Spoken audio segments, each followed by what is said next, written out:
Aramaic Introduction with text samples in Old Aramaic, Official Aramaic, Targumic, Nabataean, Palmyrene, Hatran, Syriac, Christian Palestinian Aramaic, and Mandaic. Yes, I'm going to give you samples from all of these languages, though I might not discuss all of them in great detail.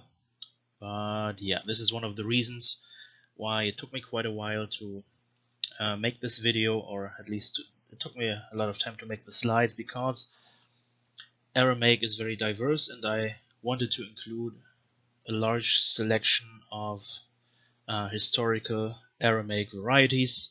Also, I need to work and I need to study, so I didn't have a lot of time to work on this, but now it's finally done, and I'll show you my video on Aramaic. So like my previous videos, there will be some kind of introduction to Aramaic, like what is Aramaic, what's special about it, how does it differ from other Semitic languages, how is it related to other Semitic languages. But an important part of this video will also be kind of instruction on how to read Aramaic, how do some of the scripts work, and an important part, of course, will be the text samples, where I will read texts in these different Aramaic varieties listed here in detail, so like line by line, and then point some things out that might be important and explain why I think they were probably pronounced like this. Yeah, so basically like my last videos, you know how it works. So let's get started with Aramaic. So let me first give you an idea on how Aramaic is classified internally. So one proposal, there are other proposals, but one proposal is to differentiate between 5 chronological stages of Aramaic, namely Old Aramaic, Official Aramaic, Middle Aramaic, Late Aramaic, and Modern Aramaic. And on this slide I'll show you the 2 most ancient ones. So the first chronological stage will be Epigraphic Old Aramaic, also sometimes simply known as Old Aramaic, but also Epigraphic Old Aramaic because it's, as far as I know, only attested in inscriptions. It's attested from the 9th to the 6th century BCE, and I've tried to draw a map. On this map the red dots are places where significant Old Aramaic inscriptions were found, and based on that I tried to draw the approximate area where Aramaic was spoken back in the day. And of course this area doesn't belong to Aramaic because that's where Canaanite was spoken, so Phoenician, Hebrew, Edomite, etc. To the east you would have had Akkadian, and to the south whatever I'm going to talk about in my video on Old North Arabian. So it's very hard to pinpoint the exact area, but just to give you an idea, this is where Epigraphic Old Aramaic might have been spoken in those days. And what comes after Epigraphic Old Aramaic is Official or Imperial Aramaic, also known as Achaemenid Aramaic, but I prefer Official Aramaic. It was spoken between the 6th and 4th century BCE, underwent some changes, and Official or Imperial because it was used as an official language of the Achaemenid Persian Empire, and thus was also found in Babylonia, but also in Egypt. We have letters by Aramaic soldiers in a garrison in the fortress of Elephantine in southern Egypt. And also Biblical Aramaic is included in this chronological variety of Aramaic, though some scholars I've seen differentiate between earlier and later Biblical Aramaic. So earlier Biblical Aramaic is supposed to be a part of Official Aramaic, whereas later Biblical Aramaic is supposed to be a part of Jewish Palestinian Aramaic. Alright, but these are the 2 oldest stages, and what came after this, you will see it on the next slide, is what we call Middle Aramaic. So the next chronological stage would be Middle Aramaic, attested from the 3rd century BCE to the 2nd century CE, and at this point you can see a dialectal differentiation. Different dialects start appearing, and usually the 4 dialects that we see in classifications of Middle Aramaic are Jewish Palestinian Aramaic, and like I just said, some scholars see part of the biblical Aramaic corpus as belonging to Jewish Palestinian Aramaic. Jewish Palestinian Aramaic is also the language you find in the Qumran scrolls, and it's also found in Targum literature. Later I will show you samples from the Targum Onkelos, and the Targum Onkelos was originally written in Jewish Palestinian Aramaic, though it also has some Jewish Babylonian Aramaic influence. So then there's also Nabataean. Nabataean was used by the Nabataeans, who lived in what is now the northwest of the Arabian Peninsula. So, for example, the city of Petra in what is today Jordan was the capital of the Nabataeans. Later, they started speaking Arabic, and in many Nabataean texts you can see Arabic proper names. So at some point they probably became Arabized through migration and spoke Arabic, but still used Nabataean Aramaic as their written means of communication. Then there's Palmyrene. This picture is actually a piece of a Palmyrene inscription. So it was used in the Palmyrene Empire, the capital of which was the city of Palmyrene, also known as Tadmur, the original Semitic name. And then there's also Hatran, named after the city of Hatra, where another epigraphically attested dialect of Aramaic was found. By the way, all of these names are, of course, modern scholarly designations, because the speakers of those languages apparently just called it Aramaic or Aramoyo or Aromith, etc. So they probably didn't call it Nabataean, Palmyrene, Hatran, etc. Okay, so this is Middle Aramaic until the 2nd century CE, and what came after that is classified as Late Aramaic, and you will see that on the next slide. Oh, sorry. One more thing. I try to make a map where you can see the geographical position where those 4 different dialects were spoken, and I've tried to kind of give you an idea where Aramaic was spoken. So at some point Aramaic expanded and replaced languages like Canaanite or Akkadian, so the area grew significantly, but again it's hard to pinpoint the exact borders, and also of course it changed over the course of these 5 centuries. Now this is Late Aramaic. Late Aramaic is attested from the 1st till the 14th century CE, and in Late Aramaic we see a split between 2 main dialect groups, namely Western and Eastern. So what counts as Western is Jewish Galilean Aramaic, Samaritan Aramaic, and Christian Palestinian Aramaic. And what counts as Late Eastern Aramaic is Syriac, which is a very important and well-known variety of Aramaic, Jewish Babylonian Aramaic, and Classical Mandaic. On the right you see a manuscript in Syriac. I will show you Syriac text later. I will also show you text samples from Christian Palestinian Aramaic, from Syriac, and from Classical Mandaic. And Jewish Babylonian Aramaic is also in parts represented by Targumic literature, because some of the Targumim were written in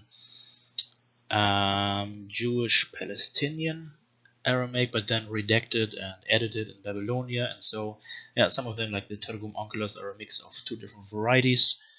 But these are the Late Aramaic varieties. And I've also attempted to draw a map, so you can see the split between Eastern and Western, and you can see where those different varieties were spoken. Even though some like Mandaic, it's a little difficult to tell exactly where Mandaic was spoken, and there were some migrations later. But maybe this area.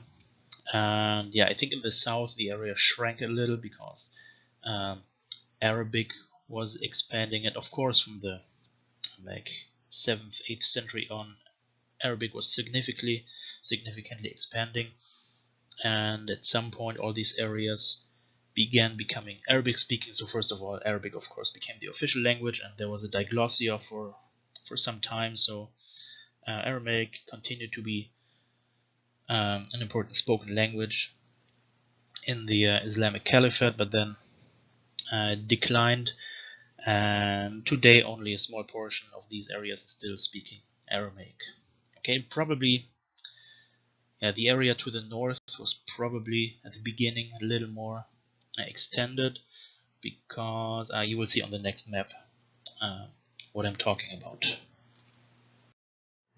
Yeah, so what you see on this map is the area where modern Aramaic varieties are spoken, and you see, of course, it has declined significantly because Arabic became the dominant language, and also some Aramaic varieties were replaced by, or where the speakers started shifting to, like, for example, Turkish or Persian and the other languages that are dominant in this area.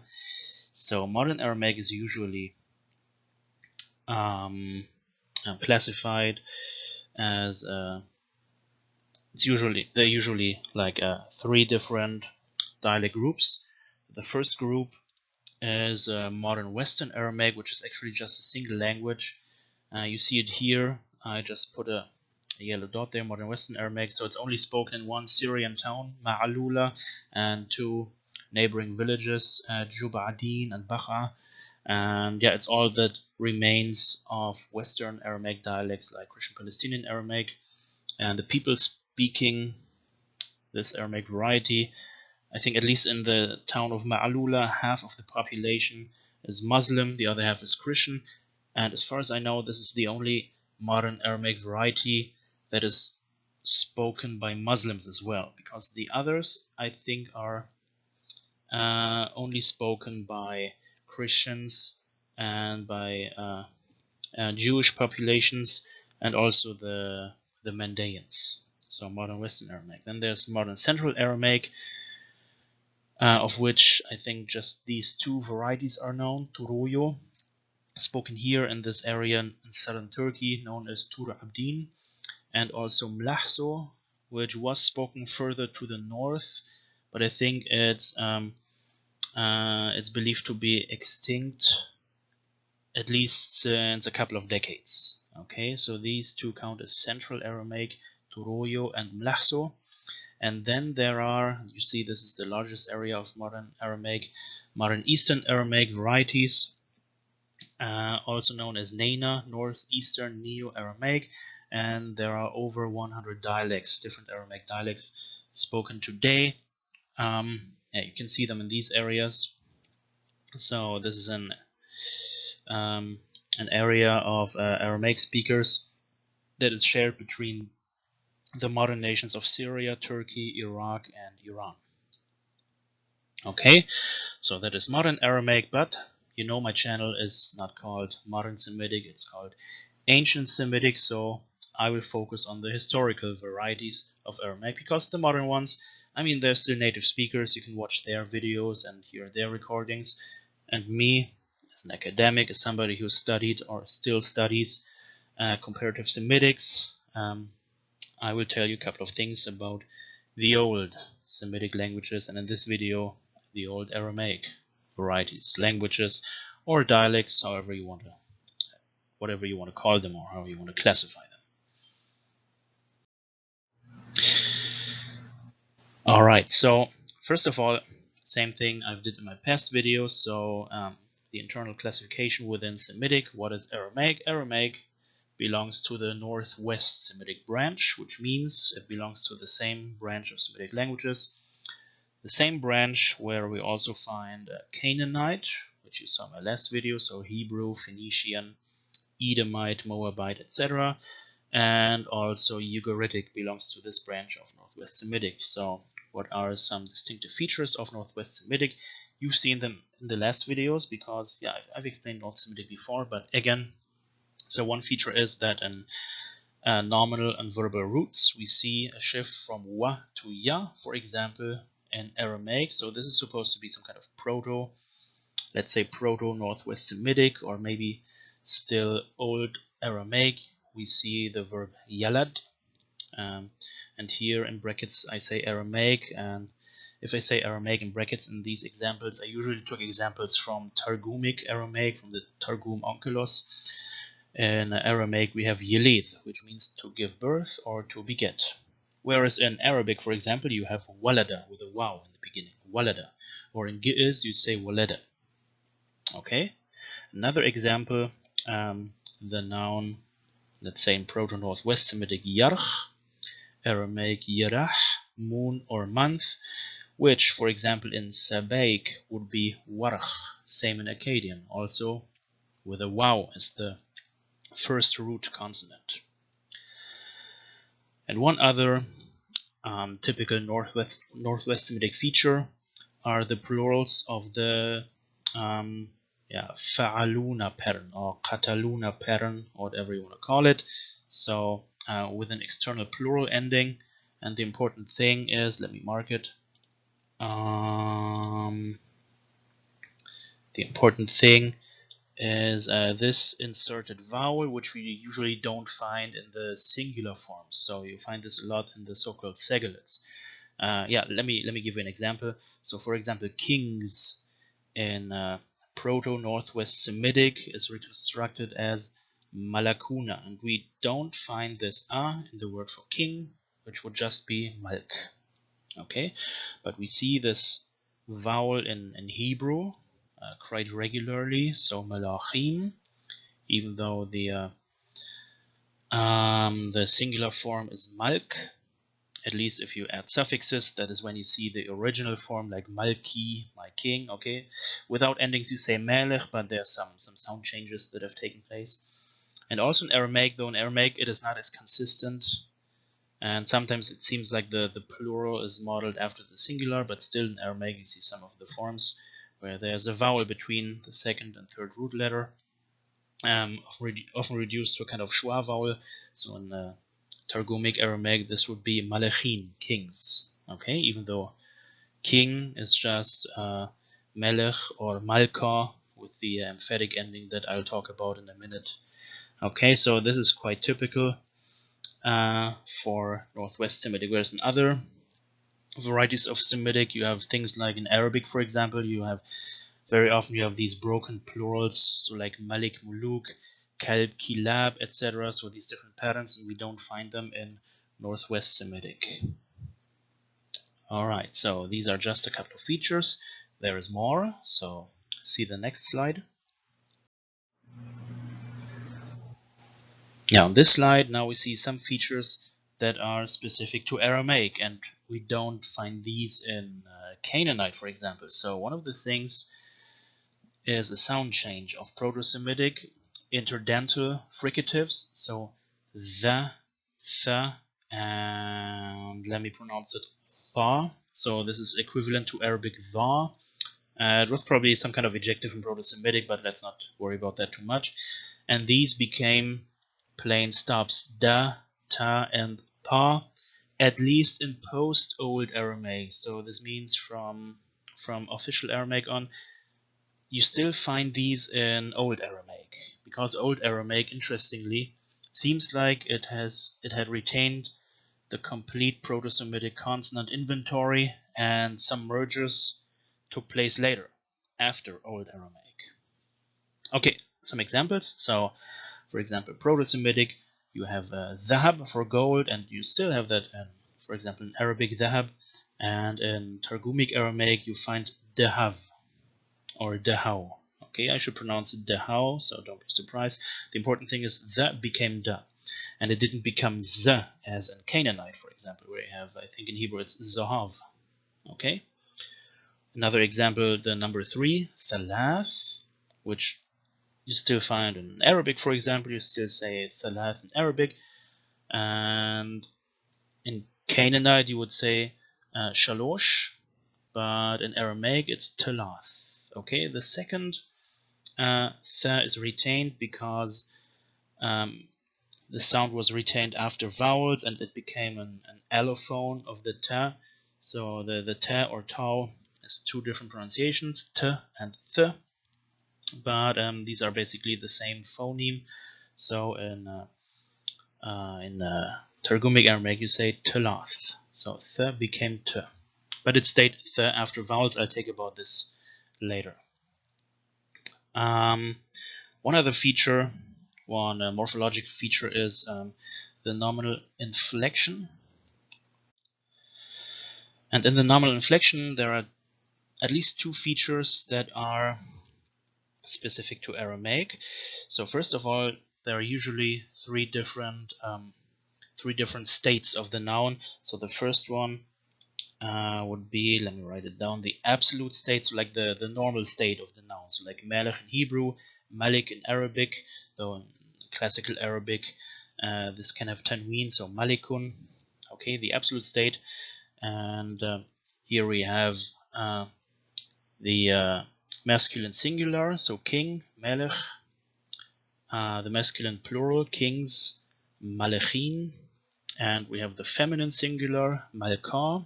So without the T it has disappeared, just like as if in Arabic in the pausal form you say Malika, the same in Hebrew. And yeah, this is a little surprising if you know Semitic but you don't know Aramaic. So the absolute feminine plural form does not have a T as the other Semitic languages like Malikat, Malkoth, etc., but it has a nun, Malkon. Okay, this sounds a little odd, but that's typical for Aramaic. So Malkon means queens. Alright, so Melech, Malechin, Malka, Malkon. The next state is the construct state, which we basically have in all Semitic languages.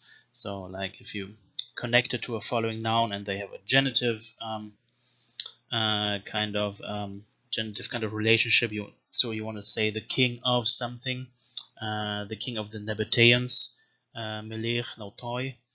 Okay, so the masculine singular in the construct state is Melech. Then we have Malechi, Malkath, Malkoth. Okay, Malkath, queen, Malkoth, queens. Nothing surprising there. But one special feature of Aramaic is the so-called emphatic state. I think there are other names for that, like for example the determined state, etc. But I think emphatic is sufficient. Originally, it seems like this meant some kind of a determination. So at some point, Melech would have been understood as a king and Malka as the king. But quite early in Aramaic, you see that this distinction disappears, and Malka kind of becomes the normal form. And then in later Aramaic varieties like Syriac, basically you always see Malka. No matter, doesn't matter whether it means a king or the king. So this becomes the normal form of the noun, and this form, the absolute state, basically disappears. So for example, in Syriac we only see, as far as I know, we only see the absolute states in adjectives that are used predicatively. Okay, but nouns are usually either in the construct or the emphatic state. So Malka, which means this a is the suffix, the emphatic state suffix, means king. Then we have the plural form. So this is what it looks like in Targumic Aramaic, Malechaya. In some varieties, this becomes monophthongized. So for example, in Syriac, you would say Malche or Malke. I'm not sure whether they're keeping this parentization of the kaf here, but with e in the end. Feminine singular Malkatha and feminine plural Malkatha. So you see there's always this a attached to basically to the construct forms. Okay, this is very very remarkable and distinctive feature which makes it easy to identify Aramaic. One other thing is also the genitive constructions with d, with this genitive marker, which originally was the, and then at some point just became the. And so if in Aramaic you want to say the servant of the king's servant, in older text you can see it written as Aved Malka, so construct state and emphatic state, but very early in Aramaic these constructions are replaced by emphatic state, this genitive marker, and another emphatic state noun, so Avda de Malka. And if you learn Syriac, for example, you only find the first type in some fixed expressions, but the normal way of expressing a genitive relationship is the second method, Avda de Malka. All right.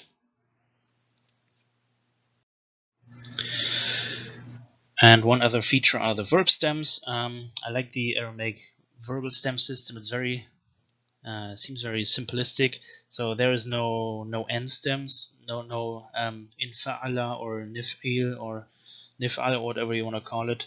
There's basically three basic stems: a G stem, a D stem, and a C stem. So qatal, qattil, and aqtil. And you can see qattil and aqtil have the same vowel pattern. It's always a, e.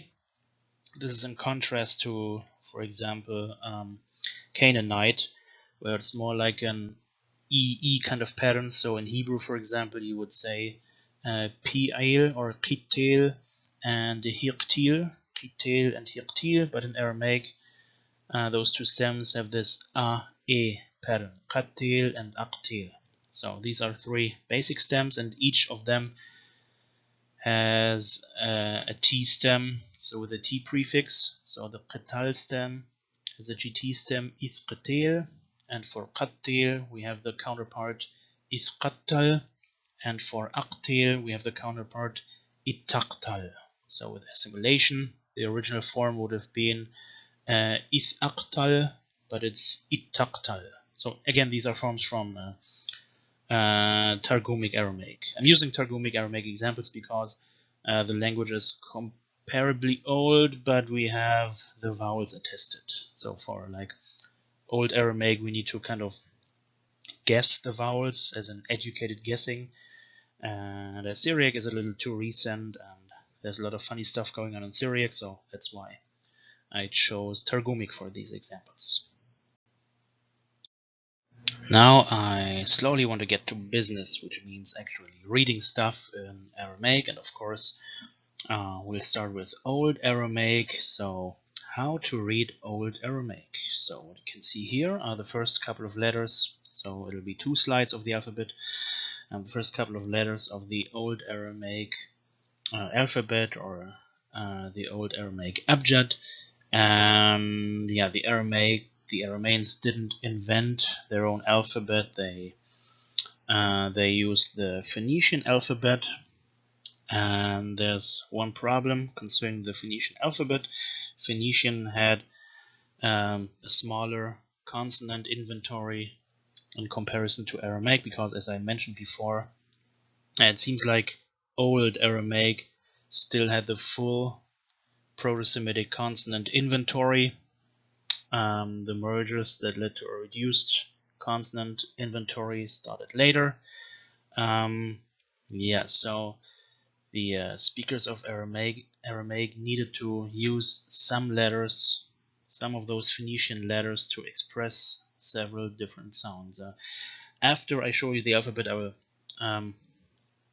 will explain to you briefly how we know that this was the case in Old Aramaic. But first, let me show you the alphabet. Names of the letters are, as far as I know, not attested. So I think the oldest Aramaic variety where we actually know the letter names is Syriac. Okay, so maybe I'll just use the Syriac names or the Hebrew names. First we have Aleph, which was used to express a glottal stop, as in, for example, like in Arabic you have Ra'is. Okay, so this is like in Arabic Hamza, but like an Aleph in Hebrew. And just like in Hebrew, for example, it was also used to express a long A vowel, which later became O in Aramaic, but originally it seems like it was a long A. Yeah, you see this very often at the end of words, etc. So this is the first letter. Then the next three are B, G, and D. Yeah, it's unlikely that there was any post-vocalic sparatization to V, R, and the at this stage of Aramaic, because there still was a phoneme R and a phoneme the expressed by other letters. Okay, so these were probably always pronounced B, G, and D. Then we have the he, which was pronounced as a h kind of sound, but also used to write long a at the end of words.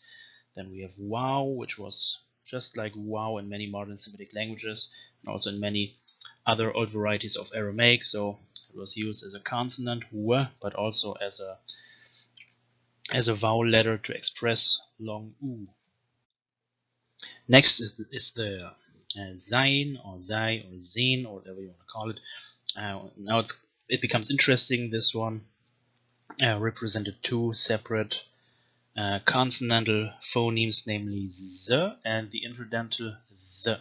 Okay, it was used for both z and the. The next letter, the haith, was used to express both ha, so the pharyngeal ha, and the uvular, maybe velar, but probably uvular ha. Okay, just like the Arabic letters ha and ha. So the next one is the emphatic T or teeth. So this was ta.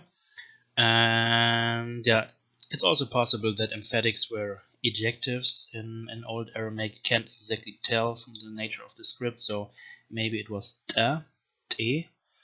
But I will usually use the pharyngalized pronunciation in this video. So ta. Then we have the yod, used to express the consonant y and the long vowel e. And then we have k and the l. So lamed, l, kaf, and lamed.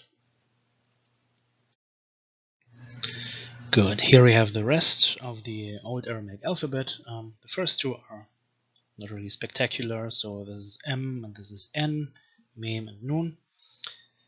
Next is you can call it Samech if you prefer the Hebrew name, or Semkath if you prefer the Syriac name, which is S, but also represented the interdental voiceless fricative Tha.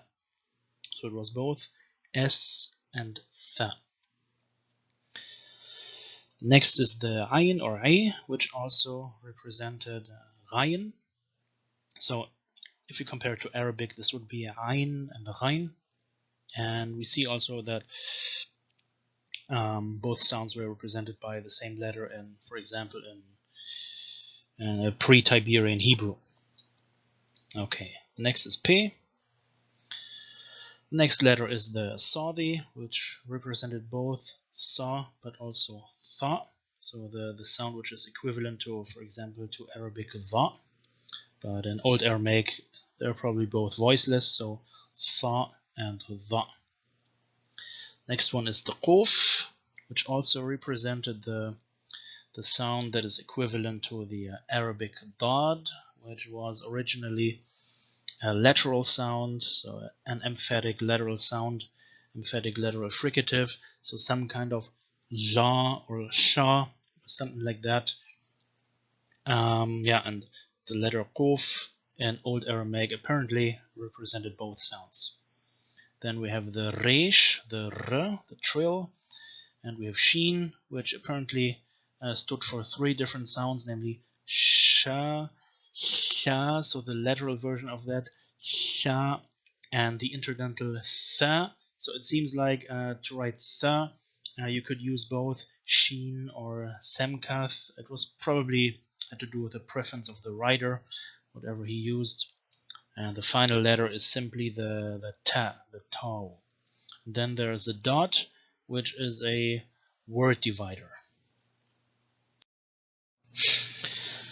So what we can see in the writing is that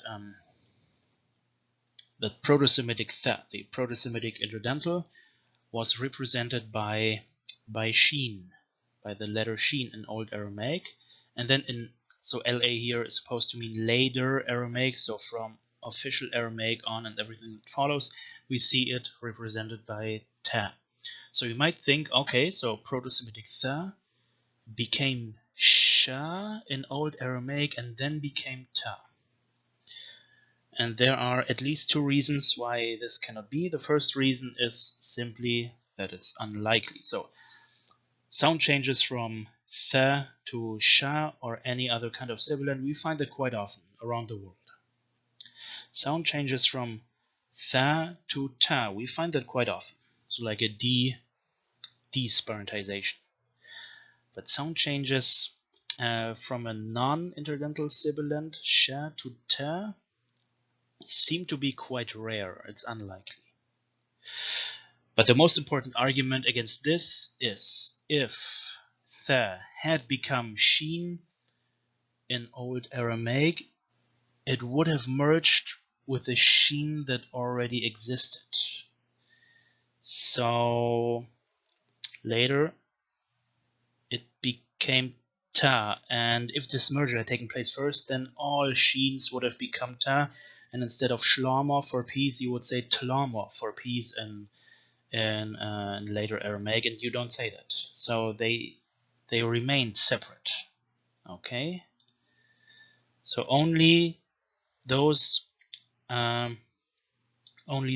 sheens in terms of writing that originally went back to tha became ta in later Aramaic. Okay, there was no merger. So I think we can safely exclude this possibility. The second one makes more sense. So the second explanation is Proto-Semitic tha remained tha in Old Aramaic, but the Phoenician writing system didn't have any letter for that, so the Arameans had to use another letter. And while sheen and tha probably sounded similar enough to them, more importantly, I mean, if they copy the Phoenician script, they were in contact with the Phoenicians and spoke Phoenician, so they probably knew that the Phoenicians write, for example, shalush for 3. So they thought, okay, let's write it like that. Let's use the sheen to write thalath. Okay, so they kind of didn't only copy the writing system, but also some of the writing conventions, even though they pronounced it differently. And then at some point, this sound merged with the already existing ta sound, and then they probably thought, yeah, okay, so let's use the letter ta because that's how we pronounce it. Okay, that's how this apparently happened.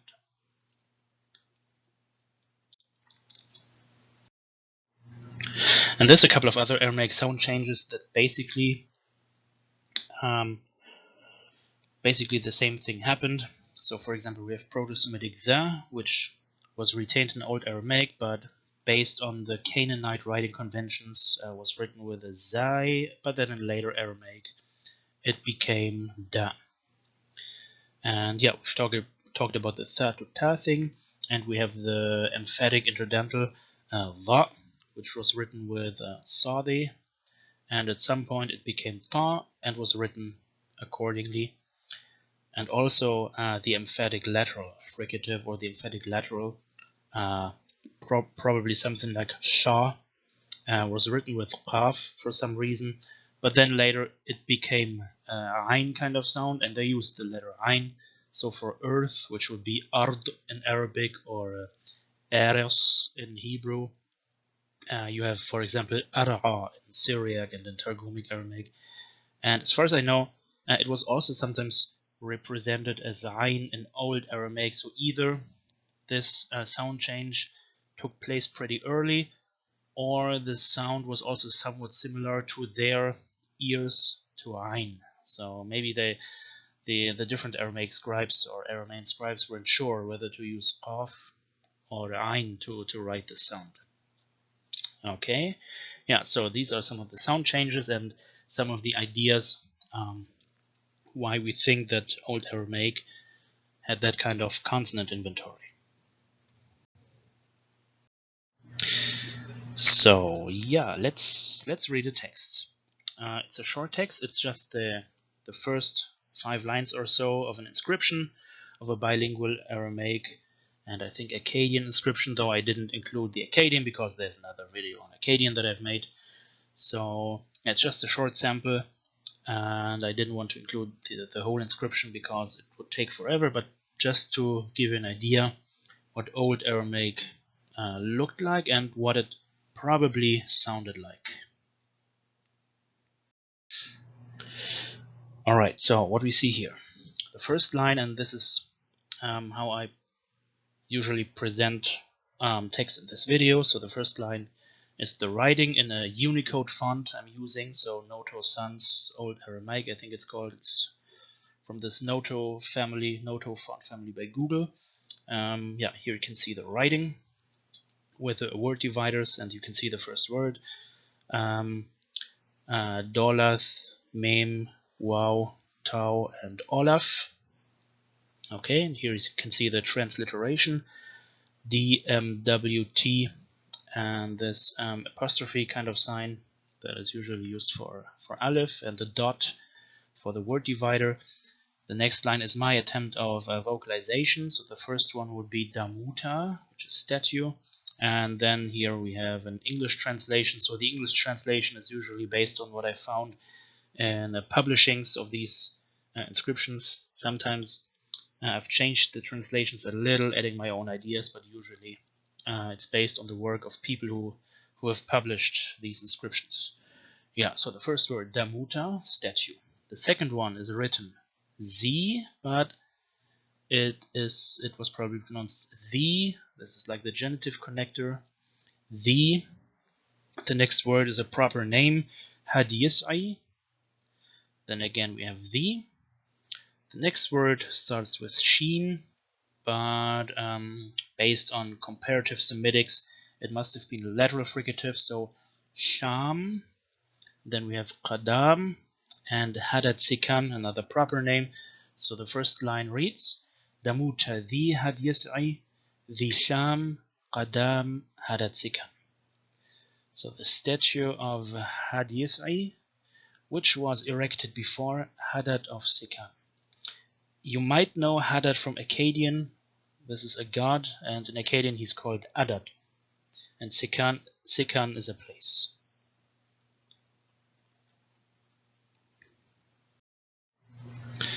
The next line, I'm just checking. There's a couple of things I can point out. So the first word is a loan word from Akkadian, which goes back to a loan word from Sumerian. And you might know that in Akkadian, Sumerian loan words very often end in geminate consonants, so like Ikallu, Gugallu, etc. So I thought this might have still been the case in Aramaic, so I transliterated or vocalized it as Gugal. We don't know for sure, but just my idea because it ultimately goes back to Sumerian. So Gugal. Yeah, here we see the word for earth. I can also show you where we find it in the Aramaic text. So you have Waw, Olaf, Resh, and Qof. So it looks like it's Arq, but based on comparative Semitics, etc., we can be pretty sure that it must have been something like Arsh, or something thereabouts. And this word, Ain, or Ay Semkath Resh, to use the Syriac names, Ay Semkath Resh, the Semkath must have been an interdental Tha here, so Othr. Okay, let me just read the line to you. So this is Gugal Shamain wa Arsh, Muhankhid Othr, wa Natan Ra'i. The water inspector of heaven and earth. So water inspector is the original Sumerian and Akkadian meaning. Here it's something, it's like a god who is responsible of heaven and earth. Maybe water inspector is a little too mechanical, but I couldn't think of any more appropriate translation, and didn't find anything else in the article publishing this inscription. So I guess it's alright. So the water inspector of heaven and earth, bringing rain of abundance, giving pasture, and yeah, it goes on. He's giving more. So let me just read this part. وَمَشْقَيْ limat kullan wanatan shalah wa adaqur. So he was giving pasture and drink to all lands, giving rest and sacrifice. And you might know, if you know Akkadian, you might know the word mat from Akkadian.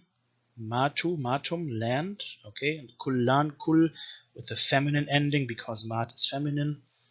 And you see adaqur is again an Akkadian loan word going back to Sumerian, so I did the same thing. I used this geminate final consonant here. Adaqur, sacrifice. It goes on. Li ilahin kullan akhohi gugal nahar kullin mu'addin. So to all gods, his brothers, the water inspector of all rivers, making happy. So the question is, making happy who or what? We'll find that on the next slide. Mat kullan ilah rahman the tamallutih taba. So making happy all lands. Mat kullan ilah rahman. You can almost understand this with knowledge of Arabic only. The merciful God. It's the same in Arabic. Ilah rahman the tamallutih taba. So the one who, his praying, which means praying to him, taba, is good. Okay, and yeah, this was our first text in Aramaic representing Old Aramaic or epigraphic Old Aramaic. Let's see what else we got. So before I go on, let me show you some of the other scripts that were used for different Aramaic varieties after Old Aramaic. On the very left, you can see the Phoenician / Old Aramaic alphabet, and then some of the others, namely Official Aramaic, the so-called square script, which was also used for Hebrew, but also Targumic Aramaic, Jewish Babylonian Aramaic, and is also used for some modern Aramaic varieties. I think mostly the ones that are spoken by Jewish populations. Then we have Nabataean, Palmyrene, Hatran, Syriac, and perhaps the strangest one, the weirdest one, Mandaic. And you can see first of all, you can see a lot of similarities, like the sign for Haith looks pretty consistent, at least from Official Aramaic through Hatran, or the sign for Zain or Zain. And you can see that some of these scripts have special final forms. You know final forms from Hebrew, where you have final mem, final nun, etc. But you can see also Nabataean has final aleph, final beth, and final he. And you might know that Nabataean is also the basis of the Arabic alphabet. And this is a step in the direction of Arabic, where most of the letters have special final forms, though they still look a little different from Arabic. So Nabataean has this weird swastika looking final aleph, so it doesn't look like that in Arabic. Still, it's interesting to see how that worked. Yeah, I will also talk about Mandaic at the end of this video, because at the end I have a sample from Mandaic as well. Let's just have a look at the other letters. So yeah, square script has some final forms like final kaf, mem, nun. Nabataean has a couple more, like final yod, final lamed, etc. Palmyrene only has final nun. It's the only letter that has a final form. Hatran doesn't have any of that. And these are the last couple of letters. One thing that I found interesting is that Palmyrene, just like Syriac, uses the same basic letter shape for Dolath and Resh, but uses dots to differentiate. So Palmyrene puts a dot above when it's Resh. No dot means it's Dolath. In Syriac, Resh has a dot above and Dolath has a dot below. In Hatran, they look exactly the same, which is one of the reasons why Hatran might be a little tricky to read, especially if they are loan words, non-Aramaic words. where sometimes you can't tell whether this letter is actually Resh or Dolath. Okay, of course, Syriac also has a lot of final forms, but there will be Syriac examples where you can see some of them later in this video. Alright, we're done with Old Aramaic, so let's move forward through the history of Aramaic, through the different chronological stages, and the next stop will be, of course, official Aramaic, so the language that was used by the Achaemenid Empire, and that is also featured in parts of the Old Testament, where there are some passages in so-called biblical Aramaic, which is also part, at least some of it can be considered official Aramaic. Alright, so as usual you have the original text represented in this Google-based Unicode font. This line also has numerals, so for example these 5 strokes are 5 or fifth, the ordinal fifth in this context, and this symbol is the number 10. You see they didn't use letters like as in Olav is 1, Beth is 2, etc., but special numeral symbols, strokes, and then other non-letter symbols for higher numbers.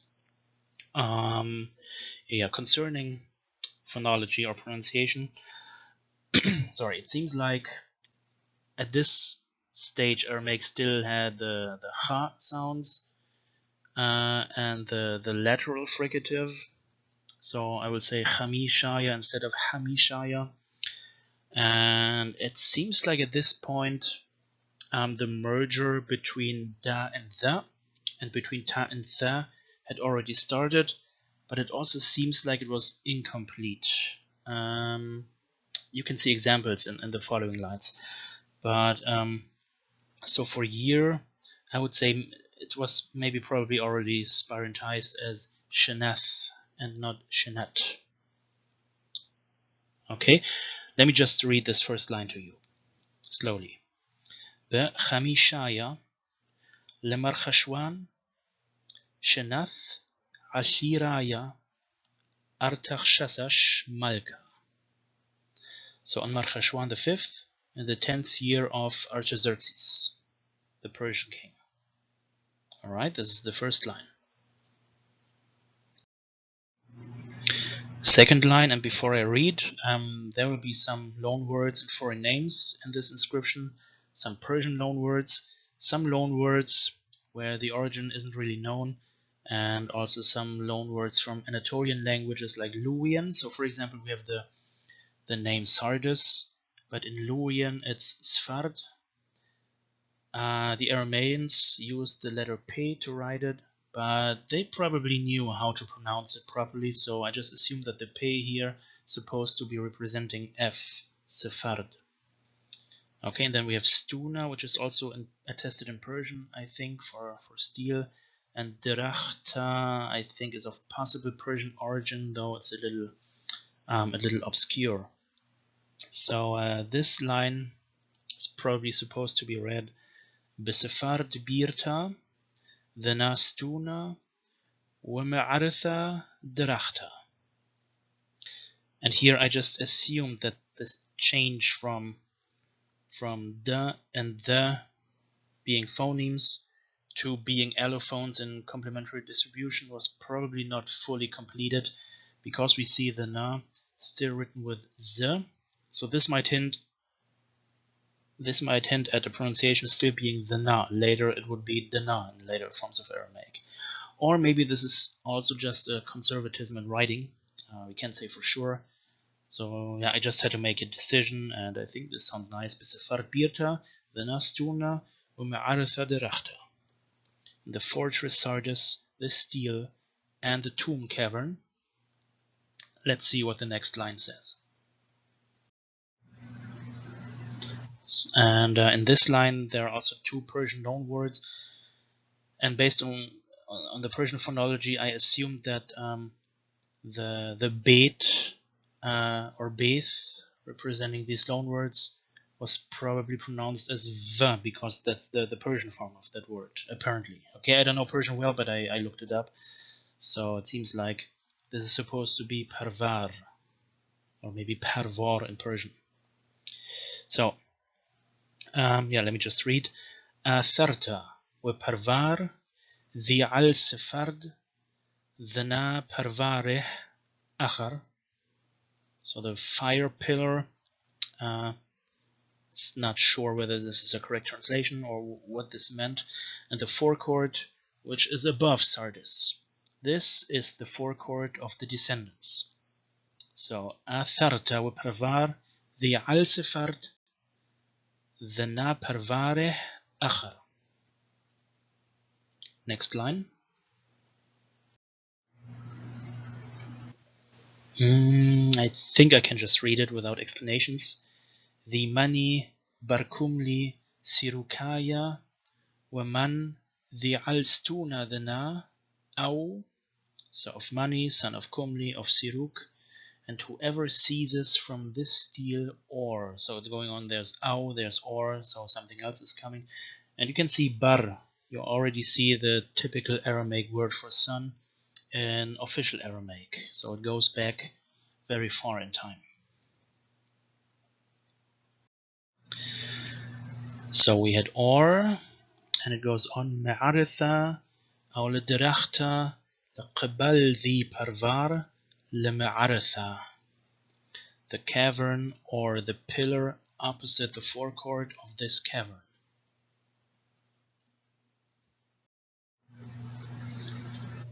ذنا إخذ من ذي يخبل أو يبرك من دعم إخذ. So if anybody destroys or breaks anything, okay, and إخذ already belongs to the next line. So yeah, إخذ is like to take away or to seize, and you will see that in the translation of the next line. So here we have the next line. Artimu the kolo we epishoshai tarbase baite. So may Artemis of Coloi and of the Ephesians take away his court, his house, and other things. Okay, so the echad was he may take away. Tarbase baite, his court, his house, and other things, and we're almost done. قنيانه دين وميين ومن دعماثه يبدرونه ويباثه. So his property, soil and water, and everything that is his, he shall be dispersed, he and his heirs. Okay, and full stop, and this is the whole, I think I did the whole inscription here, the whole bilingual Sardis inscription. So the original also has Luwian text, but I don't know anything about Luwian or Hittite, etc. So of course I just did the Aramaic. Okay, so this was official Aramaic. Next, I want to talk about the Aramaic of Targum Onkelos in more detail and give you a more detailed idea or instruction how to read it. And as usual, I will include like time indexes in the description of my video, so if you already know how to read this kind of script, you can skip it. And if you only want to see me, hear me, read samples of other dialects of Aramaic like Palmyrene, etc., you can skip and you can go to the according time index. I want to make this video interesting to anyone, to beginners and to people who already know how to read Aramaic and just want to hear the pronunciation. So yeah, it's not a problem, you can skip this, or if you actually want to hear in detail how this script is read and pronounced in my opinion, you can stay here and just watch. So I will discuss this in detail, and this is basically the basis on how to read other varieties of Middle Aramaic, because they're quite similar, and understanding Targumic Aramaic helped me a lot to vocalize things like Nabataean and Palmyrene. Okay, so first of all, we don't know the letter names, they're not attested. So I will just use the Hebrew or Syriac forms, so Aleph or Olaf, and you will see charts with the letter form, the transliteration, the pronunciation, with some explanation that I will tell you, and some examples. In the examples, I will use the Tiberian vocalization, which you can find in some Targum manuscripts. I've chosen this for technical reasons. There's another system of vocalization that you find in Targums, namely the Babylonian system. I would have preferred that one because it's older and more conservative, but for technical reasons I didn't find any good free font to use this.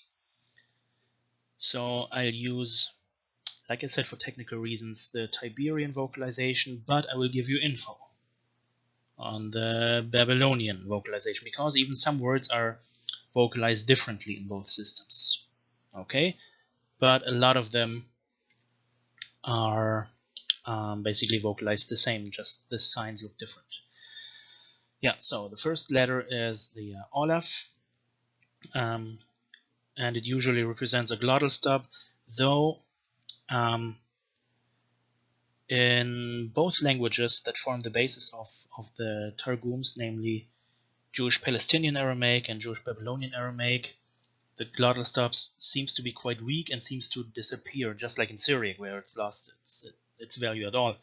So it's possible that in the Targums, even when they were written and vocalized, it was probably not pronounced at all anymore. Okay, so yeah, in the beginning of words, it's kind of redundant to transliterate it like that anyway. It's just like, it just marks that a word begins with a vowel. So we have, for example, udno, which means ear. Okay, udno. And the word for 100, me'ah, we have the glottal stop in the middle, but yeah, it was probably pronounced maybe more like me'ah, or maybe ma, as in Syriac. Can't say for sure, but the way it's written, you could say me'ah. Yeah, the second letter, Beth, had two pronunciations, because at this point it seems like the sparentization of the Beget Kefet was a thing, but you can also see in Jewish Palestinian Aramaic and maybe also in Jewish Babylonian Aramaic that the sparentized version of Beth was sometimes represented by wow. So apparently the pronunciation became the same, just like in Syriac and many modern varieties of Aramaic. So it was not v, but w after a vowel, it seems. So at the beginning it would be b as in Bethor, house, Bethor. But here we have an example after a vowel, Gaura, man. Okay, Bethor, Gaura.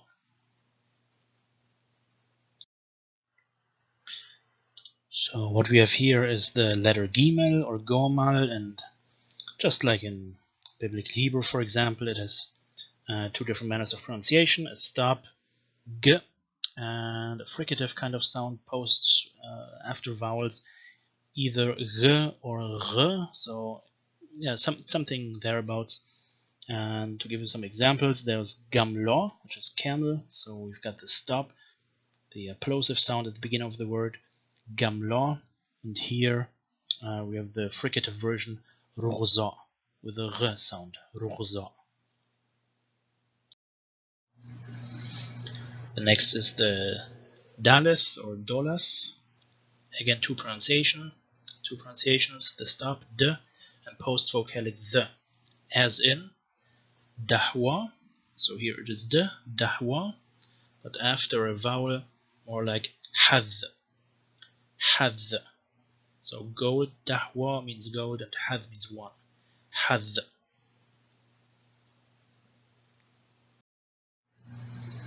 The next letter is he. This is also one that was probably became silent. It seems like it became silent quite regularly in Jewish Babylonian Aramaic and also sometimes in Syriac. Later I will also show you the Syriac alphabet in the same manner like like I'm presenting the Targumic Aramaic script here, and I will use the same examples for Syriac, and you will see the second example, Yahau, is pronounced Yau in Syriac. Okay, so yeah, it seems like it might have been silent in the Aramaic of the Targumim. First example is at the beginning of a word, Hechala, temple, Hechala, and Yahau, Yahau, he gave, Yahau.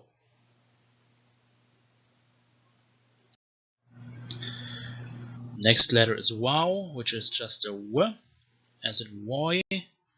Sometimes, though, it also serves as a carrier for vowels, but I will do the vowels in the end of this video. So, as a consonant, it was W, as in Woi.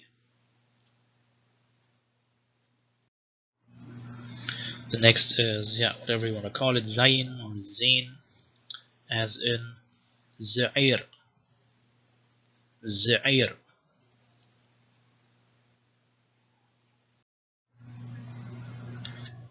The next letter is the Haith, and it is possible that in the languages forming the basis of Targumic Aramaic, both Palestinian and Babylonian Aramaic, it has shifted to a ha sound, just like in Mandaic, for example. At the very end of this video, you will see Mandaic, where this always becomes ha. It's even written like that. So yeah, not sure whether they retained the original pronunciation ha or used ha.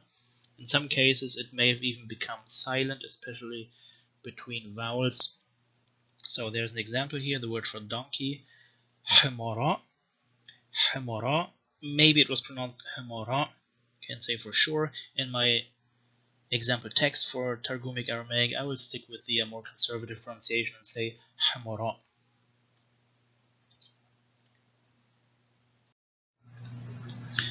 The next one is the Taith, the emphatic T, Taith, as in Tura, mountain, Tura. Just like, for example, you know Tura Abdin or Tura Audin, the mountain of the servants, Tura.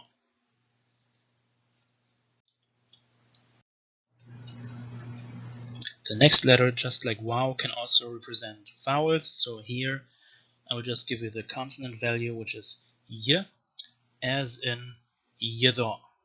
Okay, so this letter, you can call it Yod or Yud, and the example is Yada. Next is the Kaf, with two pronunciations, either a stop, K, or some kind of post-vocalic fricative, Ch or Cha. So here you see it at the beginning of the word Kalba, dog, Kalba. And if I say your dog, I need this letter again, but then the second time it's after a vowel, so that would be Kalbach.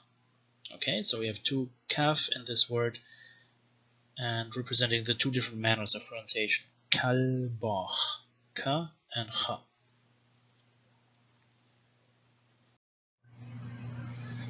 The next letter is Lometh or Lomath, and the example is Lemith.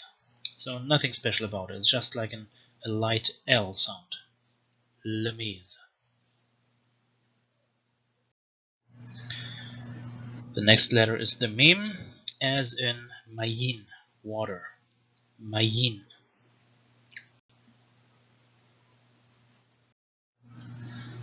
And here we have Nun, as in, for example, Natera. Begins with Nun. Natera.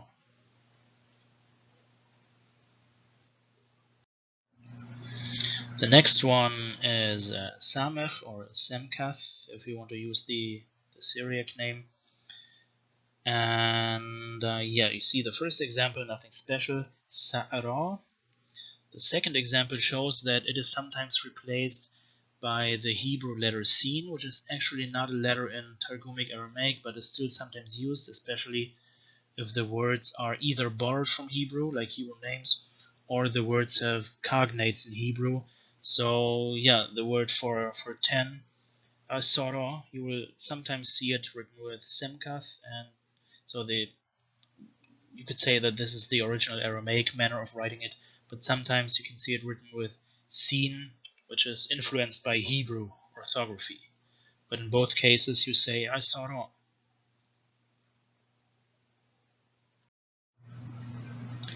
Next one is the Ain or A, which may have been a glottal stop actually in Targumic Aramaic or silent. So the word for I is Aino. Maybe it was pronounced Eno, and maybe this became completely silent between vowels, etc. Again, I will try to pronounce the Targumic sample text in a conservative manner and use the actual original Ayin kind of pronunciation. Alright, the next letter is P with its two different kinds of pronunciation, the stop P and the fricative F after vowels. So we have the first example, Pethah, with P at the beginning, Pethah, and after a vowel it is F as in Nafsha. Okay, Pethah and Nafsha.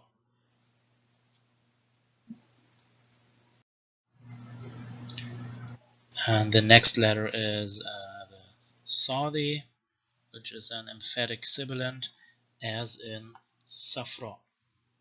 Safra.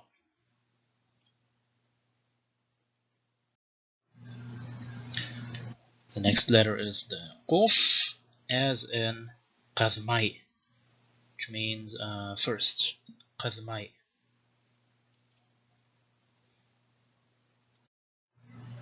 Then we have the Resh, as in Resha. You see it's sometimes written with an Aleph, which is the more conservative way of writing, because you might know from Arabic that there's a Hamza sound in there, Ra's, but very often you will also see it written with a youth simply representing the long A vowel, so both are to be found in text. Anyway, it's pronounced Resha. Then we have the Sheen, and it is always Sheen. There's no real Sin in Targumic Aramaic except for the instances I showed you where it replaces Semkath in words based on Hebrew orthography, but usually this letter is Sheen, and in manuscripts using the Tiberian vocalization you even see the Sheen dot. In Babylonian vocalization this doesn't exist, so you need to know that this is usually Sheen and only in rare cases it is seen. So this would be Shalom, peace, Shalom. And finally we have the Tau. So as a stop it is T, and after vowel it becomes Th, as in the word for three, Tloth. Okay, so in the beginning it is T, but the second one is after a vowel, so it's Th, Tloth.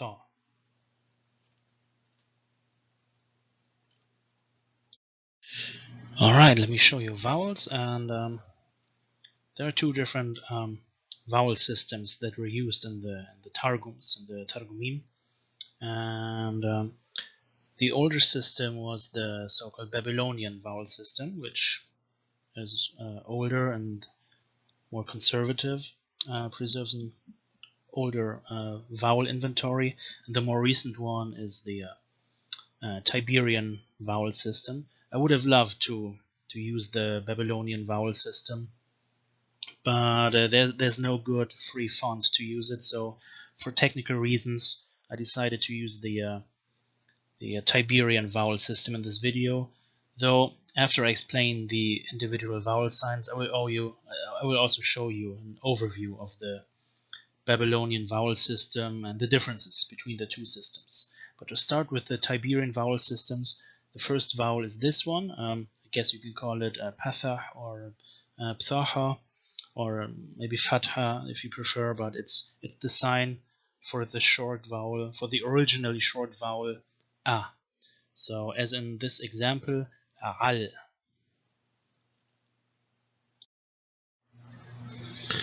The next one is Or, so like the Hebrew kamats or komats, Or, as in bothar. So it's the vowel of the beth, or bo, bothar.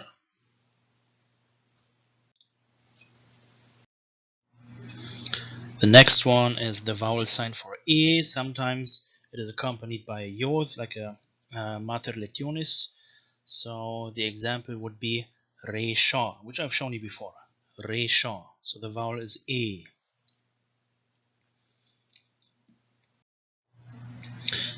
We also have a vowel sign for e, also often accompanied, but not always, by a yod, as in, here it is without a yod, as in qirya.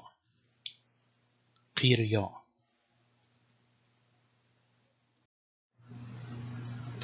The next vowel is pronounced o. Sometimes it sits on a waw, and my example is hashocha, darkness. So you can see it after the sheen. Sho, hashocha. There's also a vowel sign for u, and you see the same situation as in Hebrew, with those two different vowel signs, kibbutz and shurek. And my example is nuhera. Here you can see the u, nuhera. And there's also a schwa, so pronounced like as in telath asar. In Tiberian vocalization, you will also see the chatef vowels like chatef patach, etc. The difference between those and schwa does not exist in the Babylonian vocalization.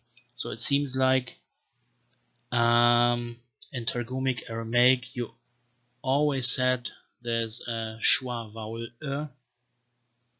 and no matter whether you wrote schwa or chatif patach or chatif kamatz, etc. So it seems like those signs, when the texts were vocalized using the Tiberian system, looks like it was inspired by Hebrew. But yeah, the Babylonian vocalization only knows schwa, so it seems like there was no difference between schwa and those chatif vowels. Okay, and that's what I will do if I show you my example of a Targumic text. Even though there are those chatif vowels, I will always pronounce them like a schwa, because it seems like that was the case in Targumic Aramaic. So let me show you what the Babylonian vocalization system is about. Here you can see a scan or a screenshot of a published Targum Onkelos, using the Babylonian vocalization script, vocalization system, the original system. And yeah, I managed to show you what it looks like using Photoshop, but I could not manage to do a whole text using the system. This would have been too much copying and pasting, and it was just much easier to use the Tiberian system because there's good Unicode fonts for it. Yeah, so you can see there are basically 7 vowels: a, o, e, I, o, u, the schwa. So no chatef vowels. There was no silent schwa. So whenever you see in the Babylonian system, whenever you see schwa, you always say So there's no syllable closing silent schwa. As in, for example, you see, let me mark it. Yeah, you see this word, le-avram, or le-auram is probably the better, the more precise pronunciation. And you see the lamed has a schwa because you say le, but the beth does not have a schwa. It is syllable final, but it does not have a following vowel. So this is different from the Tiberian vocalization system, no matter whether it's applied on Hebrew or Targumic Aramaic. Now, the other thing is there is no dagesh. Even in Targumic texts using the Tiberian vocalization, you will not find dagesh except for Hebrew loanwords, Hebrew place names, Hebrew proper names, etc. There you will see a dagesh, but in Aramaic words you don't see it, and In the Babylonian vocalization, you don't see it at all. It is replaced by patach. So instead of dagesh, probably even if there was dagesh written, they apparently still have pronounced it patach. Interestingly, this is also the case in the Yemenite tradition of reading Hebrew and Aramaic. Until today, they pronounce dagesh just like patach, like a vowel a. So yeah, apparently that sound didn't exist in this kind of Aramaic. Yeah, there are also in Babylonian vocalization there are no sheen and seen dots, as I've mentioned before, and yeah, just like I said, no chatef vowels. Okay, good. Now that we've had a look at the way of reading Targumic Aramaic, this mix of Jewish, Palestinian, and Babylonian Aramaic, we can try to read a short part of a Targum text, translation of the Torah, and after that, based on that, we can also try to read some other Middle Aramaic varieties like Nabataean, Palmyrene, etc. together. All right, ready? Okay, I guess this was quite an extensive explanation of the script that is used to write the Aramaic of the Targumim. So let me give you a sample text in Targumic Aramaic and in quotes, because it's not an actual variety of Aramaic, but rather a mix, as I think I mentioned before, a mix of Jewish Palestinian and Jewish Babylonian Aramaic. So let's have a look at a part from a Targum, which is the translation of the Torah into Aramaic. Good, so this is what this will look like from now on for the Targumic Aramaic. Here you see the original writing, the transliteration, the translation, and there's no difference between transliteration and vocalization here because the original text is already vocalized. So basically all the information I need is already there in the original text. So yeah, I can just go ahead and read this to you. Use the laser pointer so you can follow me. And yeah, hopefully this is interesting to you. So, Wa'imar idonoi le'oram, izil loch mi ar'ach, ومي يلاد ثاخ ومي بيث أوخ لأرعا de أحزناخ. Now the Lord said unto Abram, Get thee out of thy country, and from thy kindred, and from thy father's house, unto the land that I will show thee.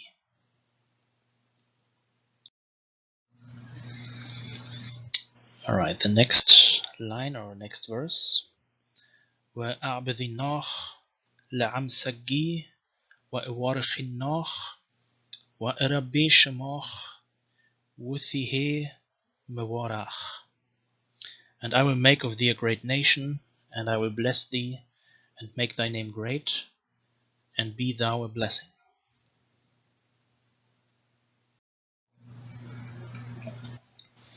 وأواريخ mewarachach وملاتتach elut ويثبرخون بذيلach كل زرعياth أرعا.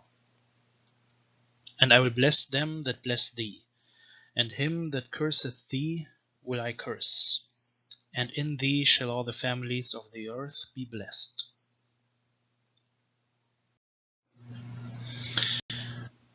Now here, before I start reading, I need to explain something. As I said, there are sometimes differences how words are vocalized. There are differences between the two different vocalization systems. So what I've done here is I transliterated it according to the original text I'm using, which is using the Tiberian vocalization, but sometimes when there's a different vocalization in the Babylonian system, I put it in square brackets. So like here we see wa hamesh, so there's a chatef patach, though it was probably just pronounced like shwa in Aramaic. Wa hamesh. So if you look at the same text in Babylonian vocalization, it is vocalized as w hamish. So the waw has a shwa, and the Haith has a patach or a pathach.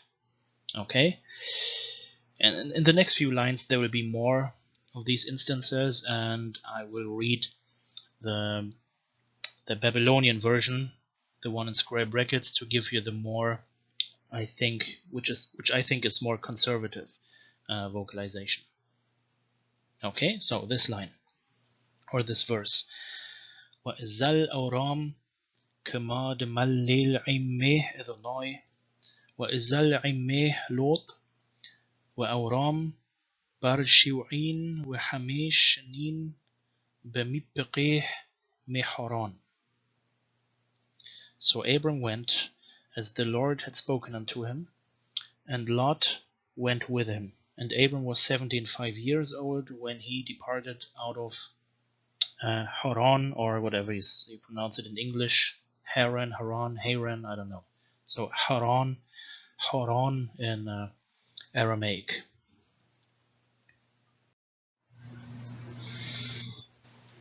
Alright, this is the next verse, and again there are a few words that are vocalized differently. So there's call, but in Babylonian it's kol, and you can see Kna'an, but in Babylonian it's Kan'an. And also the final form has a different vowel in the first syllable, so it's Kno'an versus Kon'an. Alright, so let me also use the cursor again.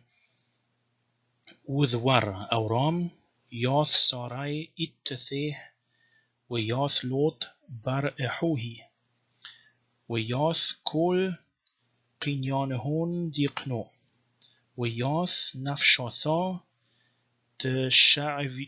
دشعوذو لأرايثا بحران ونفاقو لميزل لأرعا ديخان عن وإثو لأرعا ديخان عن.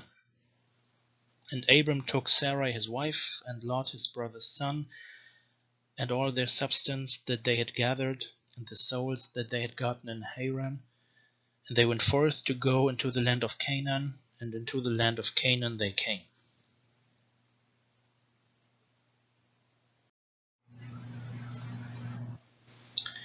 Okay, yeah, here you see just one difference, but it's an interesting one.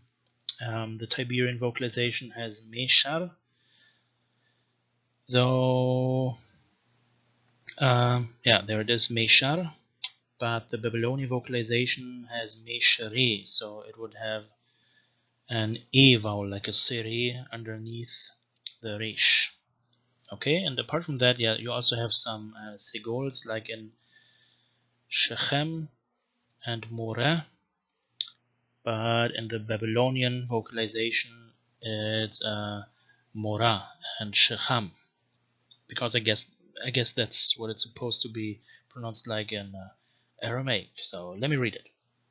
وعوار أورام بأرعا عذ ثار شخام عذ ميشري مرا و خنعناء بخين بأرعا. And Abram passed through the land unto the place of Shechem, unto the terebinth of Moreh, and the Canaanite was then in the land.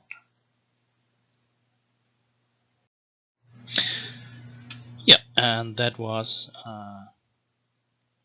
Aramaic as found in the Targum Onkelos, and this is a good exercise and a good basis to practice some more texts in Middle Aramaic, and the next one will be Nabataean.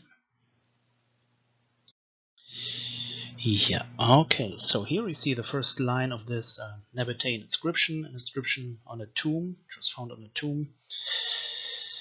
And you can see some of the specialties of Nabataean, as for example, at the end of the first word you have the final form of he, which is kind of circular, but in this word, in this name Kuhailu, you have the non-final form of he, which is open at the bottom. You will see a lot of these final forms in this text, also this weird, like inverted swastika kind of looking final Olaf, etc. Yeah, there are some proper names in this text, and most of them seem to be Arabic. Apparently, there were lots of people with Arabic names mentioned in Nabataean texts.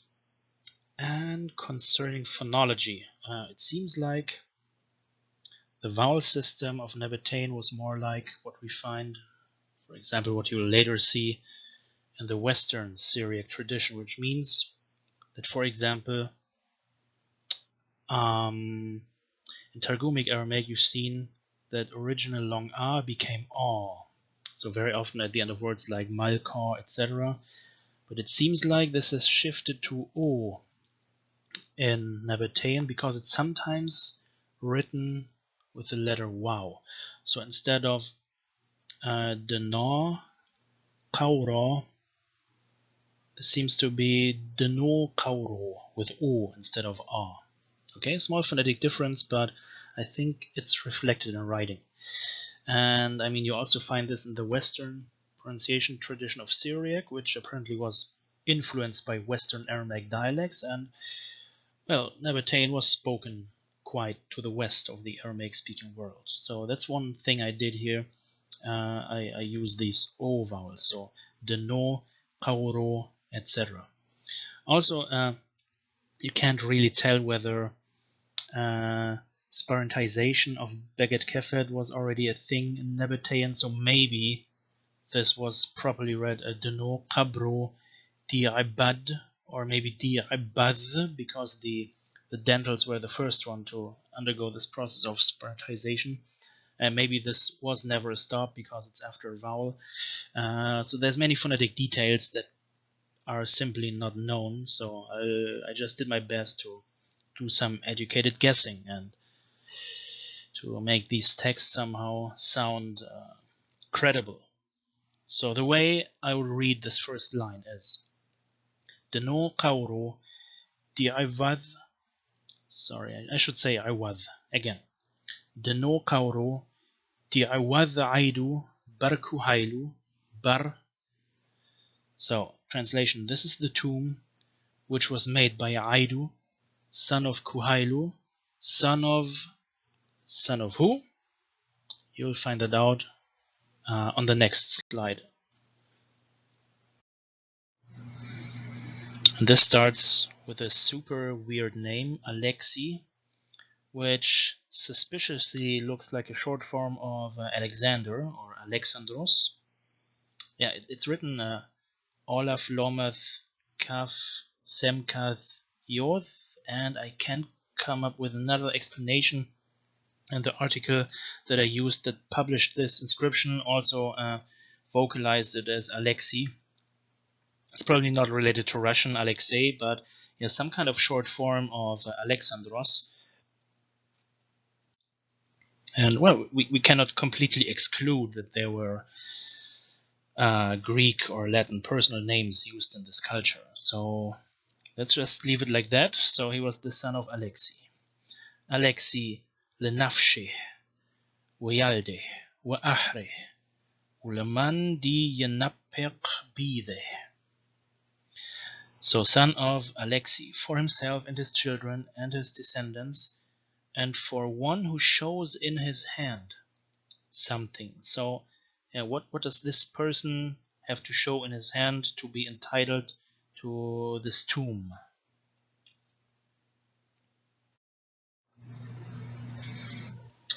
So let's read this. كثو توقف من يد عيدو قيوم له ولمن دينتين ويقبر به. So a binding document out of Aidu's hand, a valid document for one who he gives it and buries him in it. Okay, so this Aidu guy apparently could hand a document to somebody and entitle them to be buried in this tomb.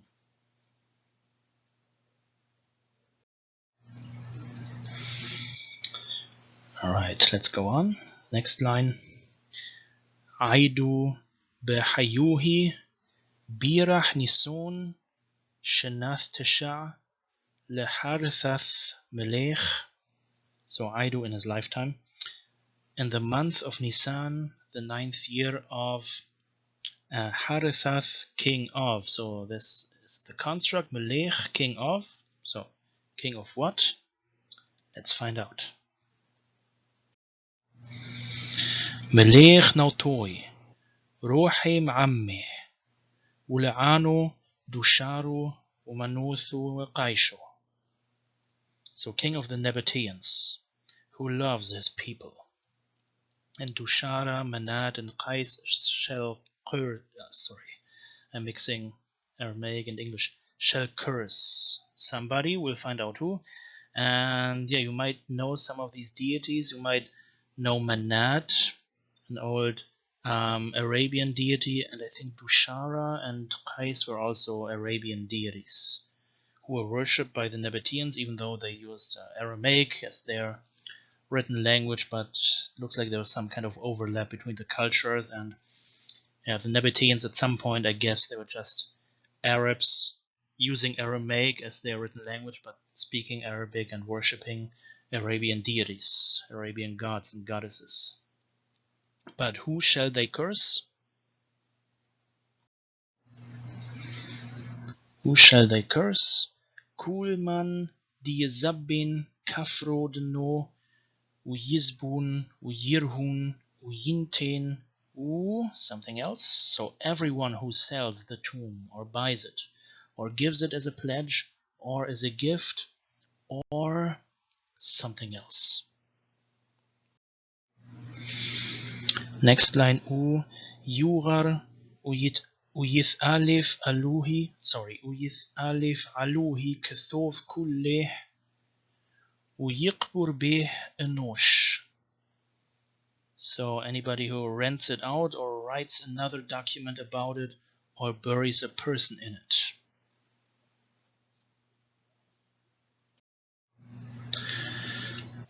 Alright, next line. Lohen leman di'alo kathiv وخفرو وخثوه deno harim. So except for those written above. So those ones written above are the only ones who can be buried in this tomb. And the tomb and this writing are sacred. Harim. Alright, next line. كحليقة حريم نواتو وشولمو لعولم عولمين. According to the standard of sacred objects or sacred things of the Nabataeans and Selmites forever and ever. لعولم عولمين. And that, my dear viewers, is a Nabataean inscription.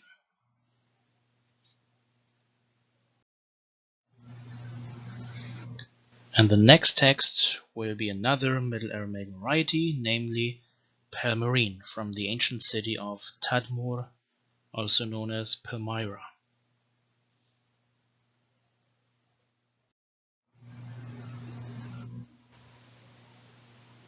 Okay, so is there anything I need to point out? So first of all, in terms of phonology, I stayed close to Targumic Aramaic. I like the way the script looks. It looks very similar to some kind of cursive Hebrew, at least some letters, like the Aleph. It looks like somebody tried to write the printed Hebrew Aleph, and some words look very similar. Still, in terms of language, it's Aramaic, and Palmyrene has lots of Greek loanwords.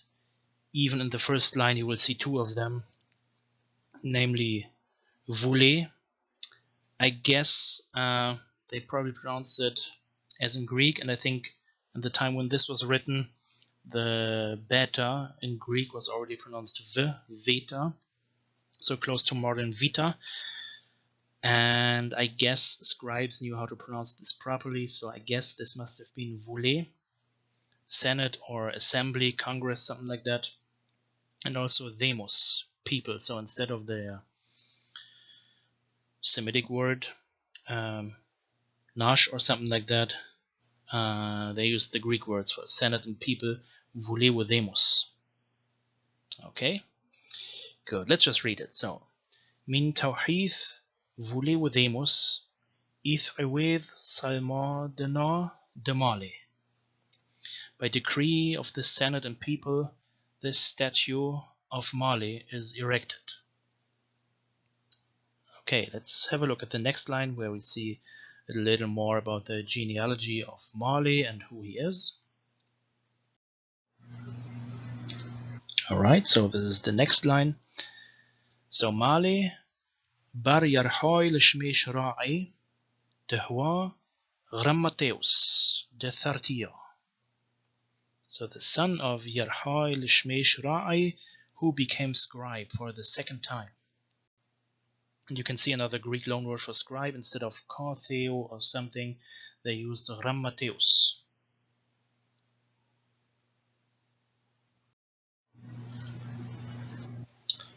Alright, let's go on. Wukhdai Ethalithnon Hadrianus Elaha Yehau Meshha. And when Hadrian came here, God gave oil.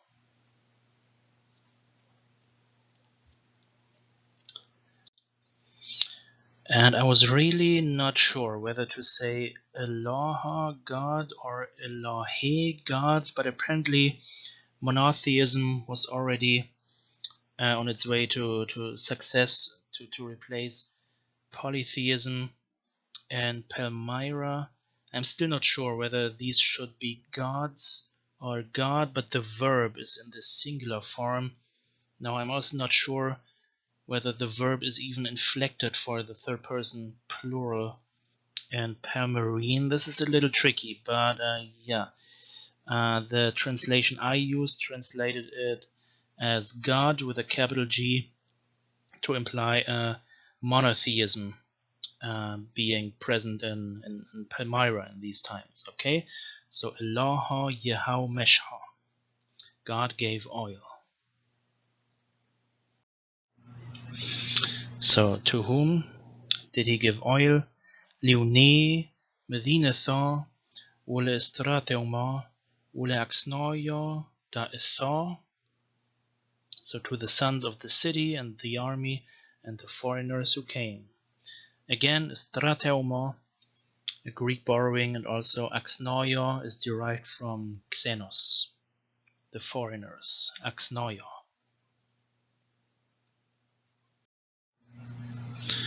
So who the army and the foreigners who came, Amme, Wishfar Limdite, Bechol Medda'an, Una Hechala.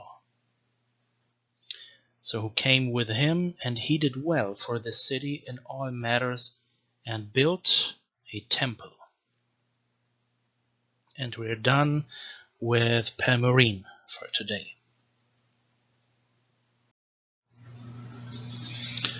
The next Middle Aramaic variety I want to present is Hatran, named after the city of Hatra, in which most of the inscriptions were found in northern Mesopotamia. So you can see Hatran has a super interesting looking script. It looks super minimalistic. I think it's only found in inscriptions, no manuscripts or anything like that. And basically you can recognize some of the letters, like the Dolath looks kind of familiar, and the Kaf looks like the final Kaf in the square script. So some of the letters are similar. Some look super minimalistic and strange from the perspective of somebody who knows how to read Syriac and the square script. Like the sheen is just some kind of triangle, etc. Yeah, in terms of phonology, because Hatran was spoken close to where Syriac later was spoken, I vocalized it a little closer to Syriac. So for example, I didn't use schwa, I just omitted it.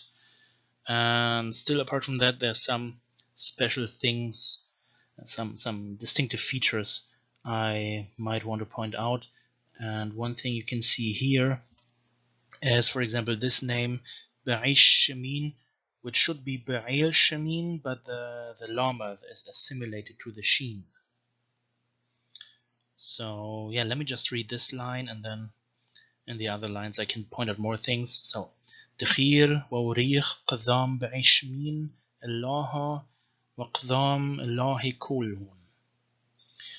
remembered and blessed before the god Be'il Shemin and before all gods, all the gods.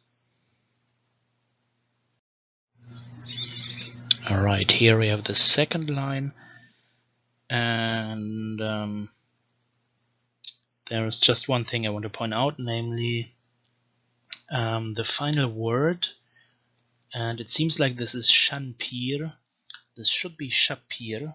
You know Shapir, beautiful in Aramaic, but it seems like, first I thought maybe this is just a means of using nun to write gemination, but you don't see it elsewhere in this text. But there are cases of dissimilation also in Mandaic, for example, where a geminated voiced stop or voiced fricative is dissimilated by using n. So this is voiceless. Still, it is possible, and I think there are some Aramaic borrowings into Armenian, and so Armenians who borrowed Aramaic words were probably in contact to northern Aramaic varieties, and the area of Hatran was pretty much to the north. So it seems like there was this thing, this dissimilation of Geminids. So Shapir became Shanpir, apparently, in Hatran. Okay, which is interesting. So let me read this. Neshro'qaw Badmarko Duar Morain Wagadoihaw Hiltaw Wel Shanpir. So blessed, etc. Be Neshraqaw, the functionary of the Son of our Lords. Son of our Lords is something religious. And Gadoihaw, for good and beautiful. For the good and the beautiful, as in good and beautiful deeds.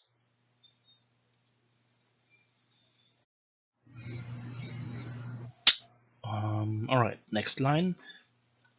Oman deleshqeh الطاو بعيش من قنا والزرع من قضاموه. So, and whoever speaks well of him, Be'il Shemin shall something his nest and seed before him. So I've read two different articles about this inscription. One article translated like Be'il Shemin shall take away his nest and seed before him, and the other did like quite the opposite, like Be'il Shemin shall like offer, give something, his nest and seed before him. Yeah, one of the reasons, I think the verb comes in the next line, and the verb can have two very different meanings, so it's a little hard to translate here, so I just put the question mark. Okay, we're not quite sure what's happening here.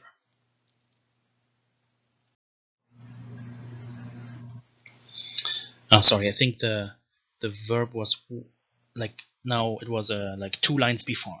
Doesn't matter. Let's focus on the pronunciation. So, وَغَنْ شَحَارُ عَلْيُمَاثِ دَمَنْ لَقْرُوهِ وَاللَّهِ. So, and the invocation of Saharu against the lifetime of whoever reads his name and does not do something that we'll see in a couple of seconds. لذكره النشراقو الطاو والشنبير. So who does not remember Neshraqaw, for good and beautiful deeds, for the good and the beautiful, literally. Okay, full stop, that's it. This was Hatran Aramaic.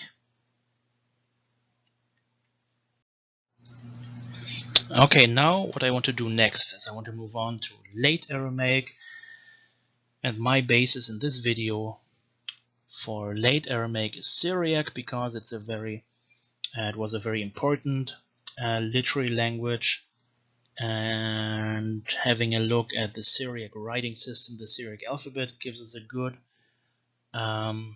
idea of how to pronounce the other varieties of late Aramaic. Okay, first of all, there's one thing you need to know about Syriac, and again, if you already know this, I mean, you can just read this video's description, use the proper time index, and then skip to whatever you want to see to the text.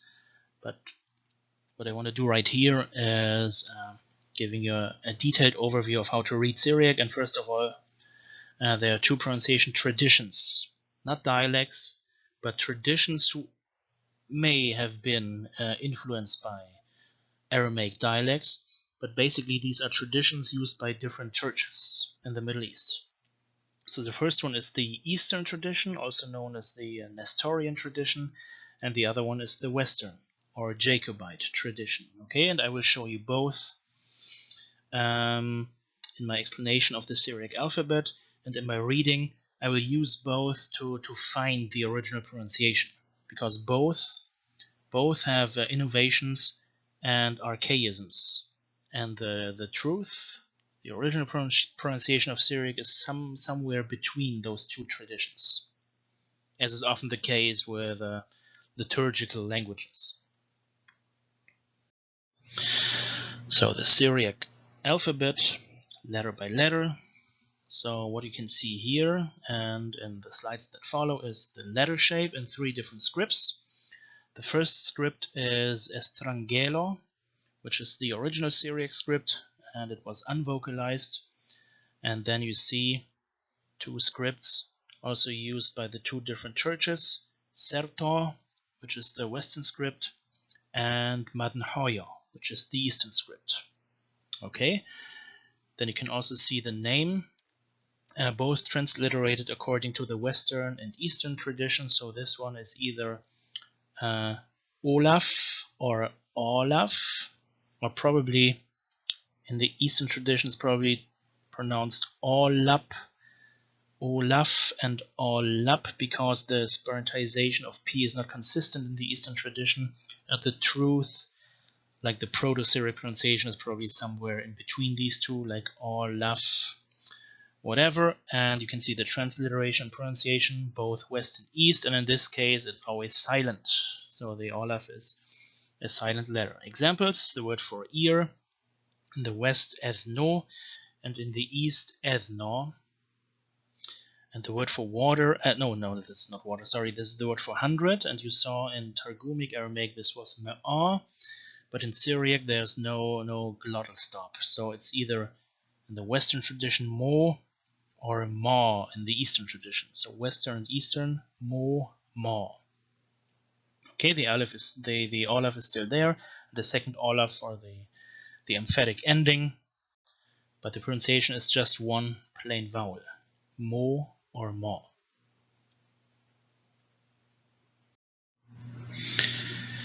So the next letter is Beth, and as usual it has two pronunciations. So the stop b and the post-vocalic w. There's no difference between the Western and Eastern tradition here. So for house you say baito or baito with a b sound, and for man you say gauro or gauro with a kind of a wow kind of sound.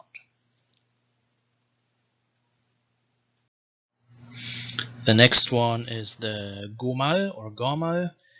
Again, two pronunciations, but no difference between the two traditions. So it's either a stop g or a fricative, so r or something thereabouts.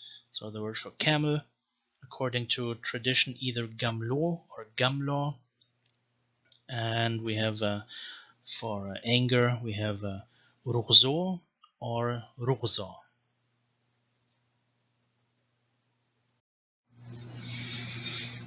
The next is in the West you would call it dulath or dulath, and in the East dolath or dolath. So as expected, it can either be a stop sound d or a fricative th, as in these two words, dahwo or dahwa, and hadh, or in the Eastern tradition hadh. So the important thing here is the pronunciation of d versus the. Now the next one is he, and it's usually pronounced like what you would expect, ha, but it also becomes silent in many cases in Syriac. no difference between the two traditions. Seems to be some kind of Proto-Syriac thing. So you can hear it in the word for temple, haiklo or haiklo, but you cannot hear it in the word for he gave, which is, if you've watched my explanation of Targumic Aramaic reading and writing, he gave was yehau, but in Syriac, in both traditions, you say yau. And there's even a diacritic sign, the small line, I will explain later, but basically this line tells you that a letter is silent, and that you only say yau in both of these cases. The next letter, and again I will explain the vowels in the end, so here I will just give you the consonant value. It's called wow or wow, and in both traditions it is pronounced like a w, like a w, so woi or woi.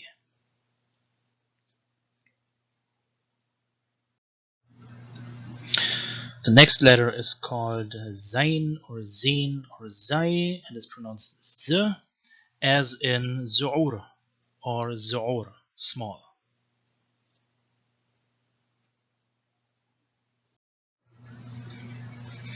And here we have the haith, which is pronounced like a kha in the Eastern tradition. So haith. Let me show you an example. The word for donkey. So in the Western tradition, you would say hamuro, and in the Eastern tradition, khmaro. And the original Syriac pronunciation was probably something in between, so more like hamaro. Okay, so the vowels and the stress like in the East, but the pronunciation as ha is of course the original Aramaic pronunciation, hamara. Next we have the teeth, the emphatic T, just like in Turo or Turo, mountain.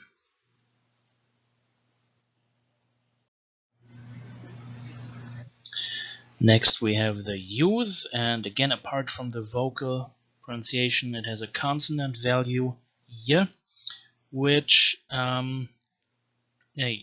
you don't always how do I explain this? Let's just look at the example. So the word for hand, for example, is sometimes, and it's the same in both traditions, sometimes it just begins with a plain consonant. So here you have the absolute state.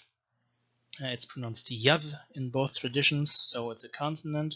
But in some cases it is turned into an e vowel, and then you actually put an olaf before it, so this might be a little odd if you know other Semitic languages or other Aramaic varieties, because if you look at the word for hand in the emphatic state, I showed you this example in the Targumic Aramaic examples, and in Targumic Aramaic this was yidha, so it was pronounced as a consonant, but you know that there's no, or you might have noticed already that there's no schwa in Syriac. So the schwa was deleted, which only leaves the consonant y at the beginning, and this became a plain vowel e in Syriac. Okay, I hope the way I explained it makes sense. And in those cases, it's also written with aleph. So yidha, older yidha, became idho in Syriac. Okay, written with aleph, idho, or either in the Eastern pronunciation tradition. Alright, so the next letter is called kof or kaf in East Syriac, or probably kab. I will talk about the P later. And I mean, it's the K, and it has these two manners of pronunciation that are the same in both traditions. So either a stop, k, or this fricative ch after vowels. So again, some examples. The word for dog, Western pronunciation kalbo, Eastern pronunciation kalbo. But if we add the suffix your to say your dog, you add the same letter, but it's after a vowel, so it's pronounced ch. So your dog would be kalbuch in the Western tradition, or kalboch in the Eastern tradition. Alright, the next couple of letters are going to be a little easier. So this is lomad or lomad. Okay, it's pronounced like L, as in lemad in both traditions. Lemad. This next one is quite easy as well. It's just an M sound. The letter is called a meme, as in mayo or maya, water.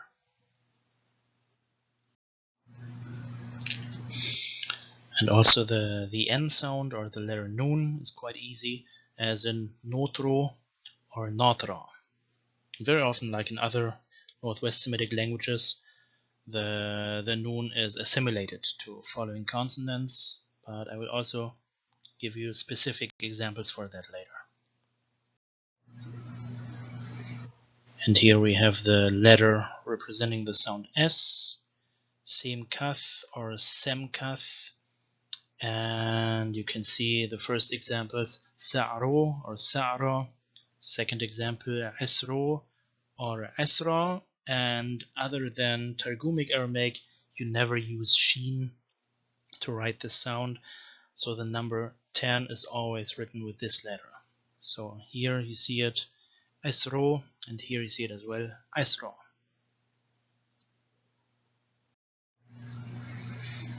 The next letter is I, which is the what you would call ayin in Hebrew or ayin in Arabic, as in the word for eye, the human eye, you know, the thing you need to see. So aino or aino, according to the different traditions.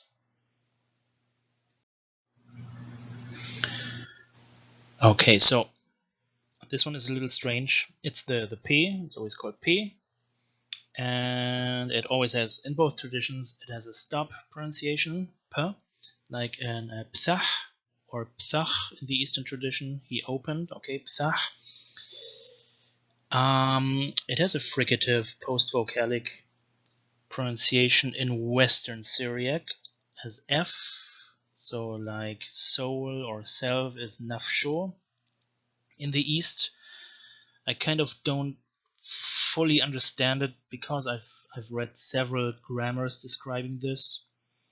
So what I understood is that after vowels it can either remain the stop sound P or become pronounced as a W sound, just like sparentized Beth. And the descriptions of this phenomenon were a little vague, but it seems like the way I understood it is that if a vowel follows it, then it remains P, and if no vowel follows it, if a consonant follows it, then it becomes W. I didn't quite figure out how it behaves at the end of a word when there's neither a vowel nor a consonant following it. The descriptions were too vague, but for example, the word for soul, where it's at the end of a syllable after a vowel and a consonant follows it, this should be pronounced nausha in the Eastern tradition, and this is also how I learned it when I took Syriac classes during my master's program, and my teacher wanted us to follow the Eastern pronunciation tradition probably because it's more conservative in terms of vowels. So it's pronounced nausha there. But if there were another vowel after the P, I think in that case, even in the East, you pronounce it as a stop, so like napasha. But I'm still not 100% sure how this works. This one is a little easier. There's just one way of pronouncing it, so it's called a sode or sade. It's an emphatic S, so you say things like safro, and the Eastern pronunciation should be sauro.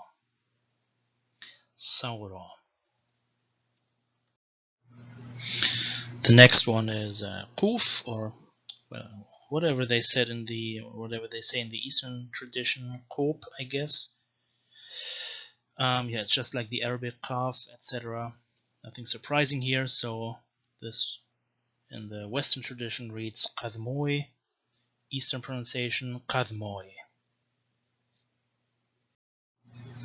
The next one is rish or resh, according to the tradition, so the word for head, risho or resha.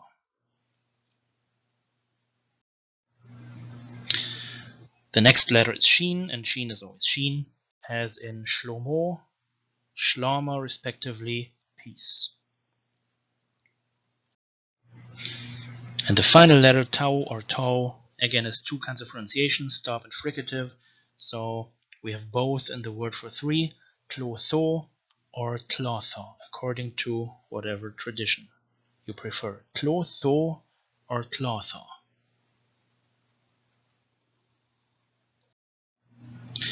Now the vowel signs, there are two different sets of vowel signs in both traditions. First of all, they look different. So in the Eastern tradition, it's dots above and below the letters, and in the Western tradition, there are small signs that are based on Greek letters and that can be placed either above or below the letter depending on where it fits.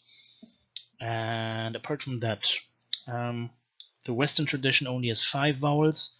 The Eastern tradition has 7 vowels, so there's not always a one-to-one correspondence, which you could see in the examples before.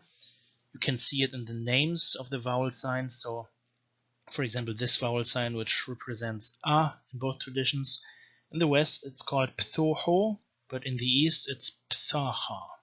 So o equals a, and yeah, there's some stuff I need to explain, but this one is easy. It is just a, as in al, which is pronounced al in both traditions. The next one is called zqofo, or I guess in the East they would say zqapa. And yeah, in the West it's pronounced o, in the East it's a. And in the East it should not be confused with another sign that is pronounced o in the East. So in the East there's both a and o, two different vowels.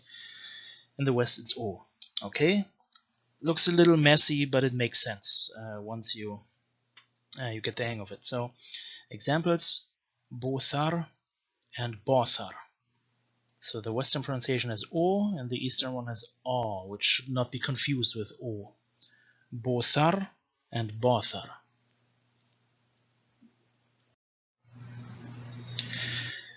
Now these are the front vowels, and it gets a little more complicated. You can see that the Western tradition here has two different front vowels. One is pronounced e and one is e. The e vowel is called, so the sign is called rwoso, and the e sign is called hawoso. The Eastern tradition, on the other hand, has 3 different front vowels. They are pronounced e, and e, so there's a difference between e and e, which is similar to the difference between Hebrew segol and tsere. And this difference doesn't exist in the Western pronunciation. There's only e and e. There's also different transliteration signs and different names in the East. So there is Rwasa Ariho, Rwasa Karya, and Chwasa. And yeah, so there are also only 2 different diacritics. This one looks like a Greek epsilon, and this looks like a Greek eta. And again, in the Eastern tradition, it's just dots. Okay, and it's a little complicated how these correspond to each other. So you can see a couple of examples on the following slide. So some examples to show you the difference between those front vowels, the rawasa and hawasa, etc. So first of all, in East Syriac we have the e vowel as in gensa. Okay, this is e, gensa. This corresponds to e in West Syriac. So you say genso, genso. But West Syriac e can also correspond to East Syriac e. So as in malke and malke. So you see these 2 words in West Syriac have the same vowel e, genso and malke, but in East Syriac it's a different vowel. It's genso and not genso. but it's malke and not malke. Okay, so there's a difference in writing and pronunciation.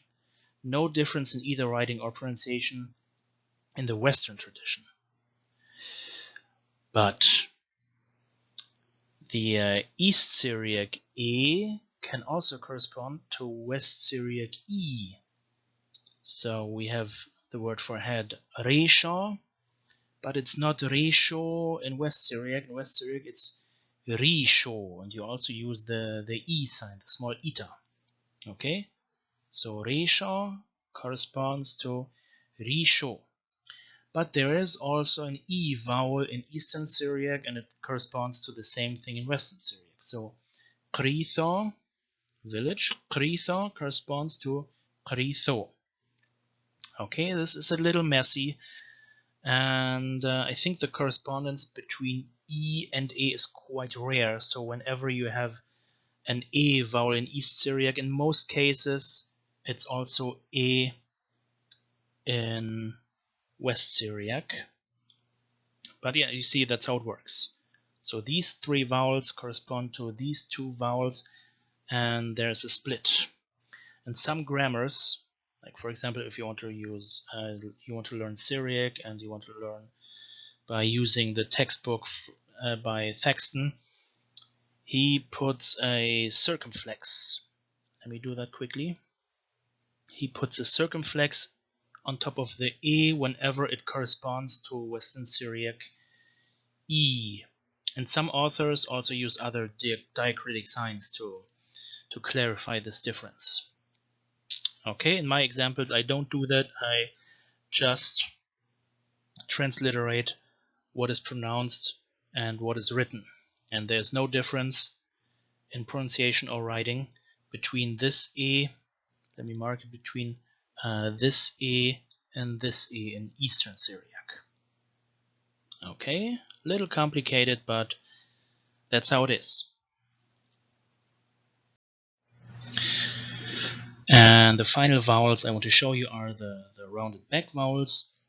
Again, East Syriac is a little more complex than West Syriac here.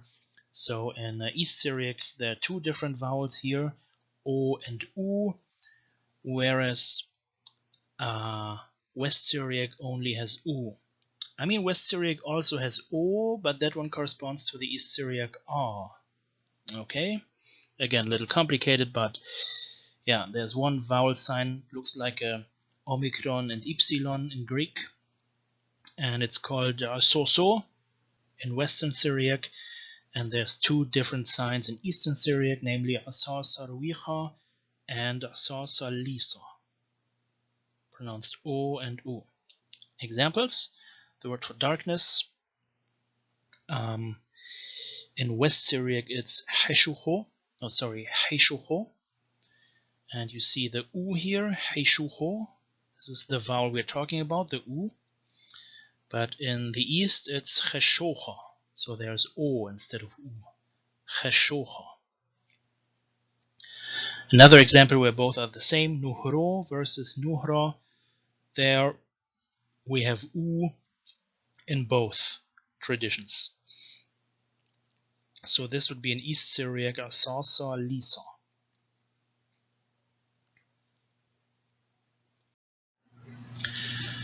And finally, some other signs in Syriac. So there are two signs called Qushay and Rukocha that indicate whether those Beged Kefet should be pronounced as either stops or fricatives.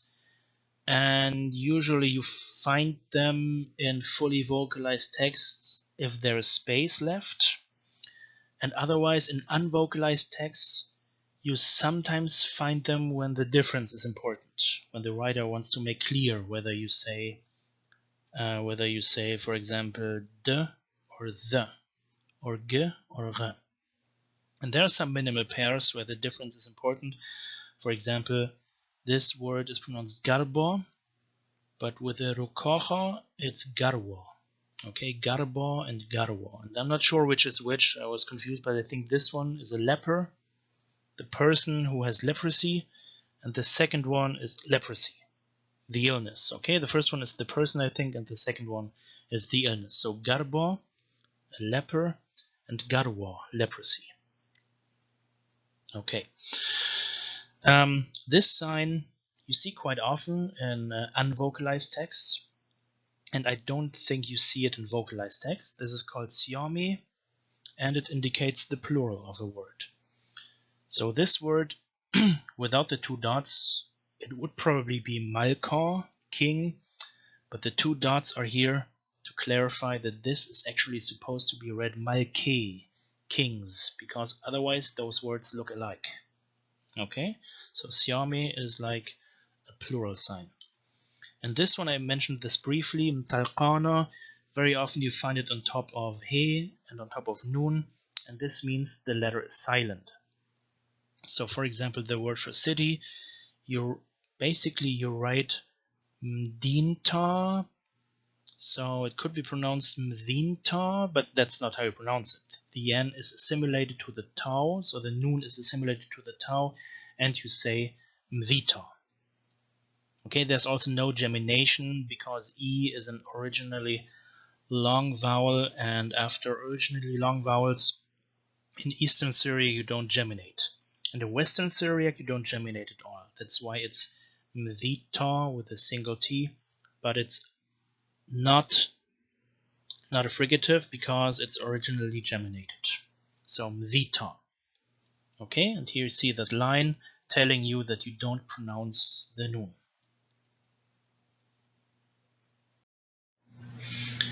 Good, I guess this was enough info to actually read a sample text in Syriac, which is what I will do now. Alright, so this is our text in Syriac. It's from the Pshita, which is the New Testament translation into Syriac. This is from the Gospel, and I think I've explained the Syriac writing in enough detail, so I don't need to add any explanations here, but just read it slowly using the laser pointer so you can follow, and yeah, just read it to you. So let's start. Kathdin Ethileth Isho Bethlehem Dihuda Biyawmai Herodes Malka Ethaum Roshi Min Madnha Loreshlem. Now when Jesus was born in Bethlehem of Judea, in the days of Herod the king, there came Magi from the east unto Jerusalem. Wamrin, Aikau Malka Dihudaye, Dethileth, Hazain Gir Kaukwe, Madnha, Wethain Lmeskadle, saying, Where is the king of the Jews that is born? For we have seen a star in the east, and have come to worship him. Shma'adin Herodes Malka, Wetzia Uchullah Ureshlem Amme. And Herod the king heard, and he was disturbed, and all Jerusalem with him. Uchanish kul hon Rabbi Kahne, Wasafri Da'amma, Wamshayilwa, Lhon Daika Methileth Mshiha. And he assembled all the chiefs of the priests and the scribes of the people, and inquired of them, Where is the birthplace of the Messiah? Hennun de nemmar Bethlehem, Dihuda, ha channo ger Kthiu Banuia. And they said, In Bethlehem of Judea, for thus it is written in the prophet.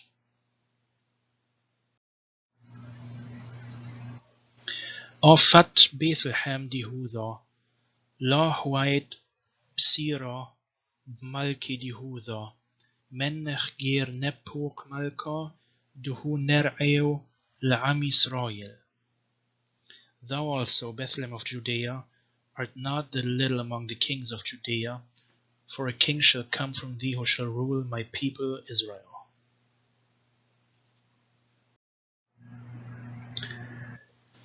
Hoidin Herodes Matshioyith Kra Lamroshi Wilef Menhun Baino Zauno Ethhazil Hun Kaukwa. Then Herod privately called the Magi and learned from them at what time the star appeared to them.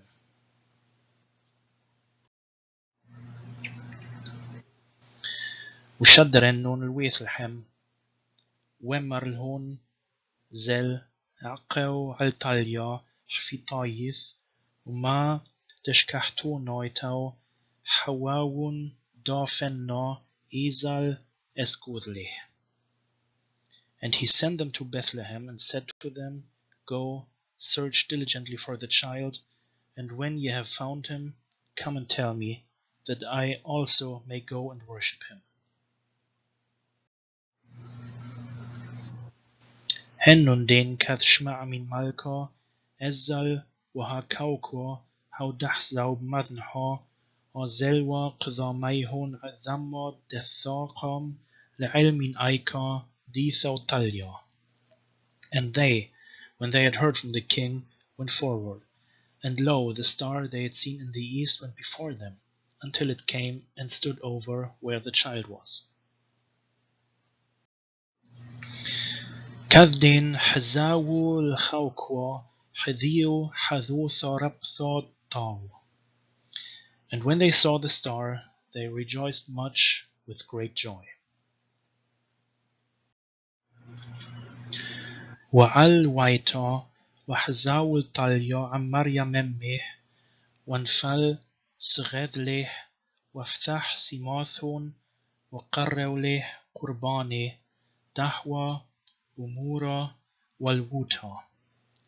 And they entered the house, and they saw the child with Mary his mother, and they fell down and worshipped him, and they opened their treasures, and presented to him gifts, gold and myrrh and frankincense. And now that you've seen Syriac, we can also take a look at Christian Palestinian Aramaic. And you will see that it's quite similar, because even though there was a split between those different Aramaic dialects, it was still all Aramaic. And if you know Syriac, you can still understand dialects like Christian Palestinian Aramaic quite easily. And it'll also look similar because it uses a script that is derived from the original Syriac Estrangelo script. It looks very similar.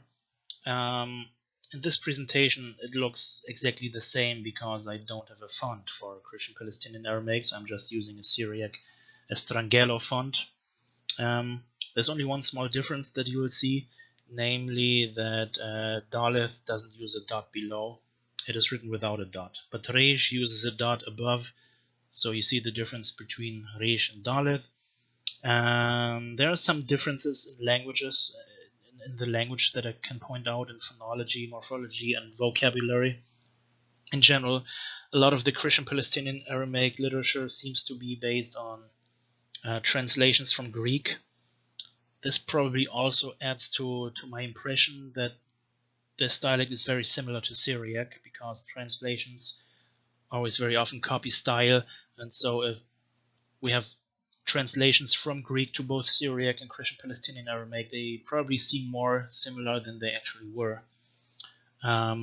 Nevertheless, there are some interesting differences, and so the text right now will be the exact same text that I used for Syriac, just a little shorter because it's only attested in fragments. But still, it's good for comparison. You will see. So let's just start reading it, and then I can show you some of the differences I noticed. So, Kath ithilith moro Jesus buwethlheim diudo biyaumai de Herodes malko woho murushaye min madnho ethau lirushlim. So first of all, it's unvocalized, and I've used the vowel system of the Western Syriac tradition, just assuming that the Western Syriac tradition was influenced by Western Aramaic dialects like this one. So that is why I vocalized madnho instead of madnha. And the first thing that struck me was the name of Jesus, which is apparently based on the Greek Jesus. It's not Yeshua or Ishua or something like that. So you actually see it written Youth Semkoth, wow, Semkoth, Jesus, which is strange because he was speaking Aramaic apparently. And yeah, but still apparently the Greek original text of the New Testament was so important that even this central name was just copied from Greek. Apart from that, I find it interesting that for Jerusalem you use Yerushalem instead of Oreshlem, which is more like the original form that was apparently still used in Western Aramaic dialects, Yerushalem, whereas Syriac has Oreshlem. And the plural ending of nouns is interesting. You can see it here, it's double yod.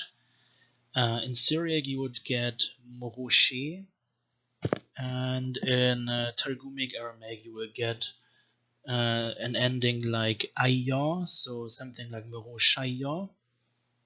And this double yod seems to represent some kind of mix between the two. So instead of e and ayah you have aye, moroshaye. It looks that part, at least.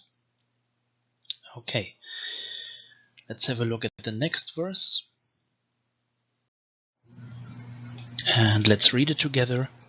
Omrin hon hu den di thileth, hmainan gir kaukwe madnho, wethainan nesgudle. Okay, I don't think there's anything special I need to point out. This is the next verse. وخذ شمع ملكو هيرودس أثعبه وخلو يروشلم عمي. And yeah, one difference here is the verb for he was disturbed is different. Eth'abau, so a DT stem of Eruda Ayin Baba. And yeah, here it's Malko Herodes, whereas Syriac always had Herodes Malko. So maybe this is modeled after Greek. I don't know how you do it in Greek, but could be. وخنش كلهن ريشاي كهناية وسفراوي دقحلو وهوم شايلهن هون شيحو مثيلث. Okay, and of course the translation is the same. Alright, and the last language that I want to include in this video is another late Aramaic dialect or variety, namely Mandaic. And Mandaic was very difficult to include because, first of all, it was hard to find really good material that, first of all, gives you some valuable info on the Mandaic language, and second of all, some examples in Mandaic writing, transliteration, and translation. And it was very hard to find good literature and good written examples on Mandaic. Second of all, Mandaic is very strange, or at least at first it seems very strange, but that is mostly the writing system, which functions quite different from Syriac, for example. And yeah, once you look beyond that writing system, you realize that actually Mandaic is very similar to Syriac and Jewish Babylonian Aramaic, but at first it seems very strange. And apart from that, there's a pronunciation tradition that also sounds quite different from Syriac and other late Aramaic languages. And yeah, I think I kind of managed to reconstruct the original sound, which is quite similar to Syriac. Still, there are some differences, and you will see. Let's see what we've got here and what I can explain while we read some Mandaic. So first of all, let's have a look at the first line of this prayer I'm going to present. And you can see the original writing here: transliteration, vocalization, translation. And the transliteration, you can see that there are actually vowels, because Mandaic, the Mandaeans turned the Syriac script into some kind of alphabet rather than an abjad, so they actually write vowels quite consistently. Not 100% consistent, but quite. So if you look at, for example, at the first word, Bishuma, you have they don't call it Beth, they call it Ba, U, Sha, etc. But basically, if I use the Syriac terminology, you have the Beth, Shin, Waw, Mim, and Olaf. So all vowels are represented by using the consonant sign. So whenever you have any kind of A vowel, so whether it's A or O, you use the Olaf sign in Mandaic. Whenever you have any U or O vowel, you use Waw, etc.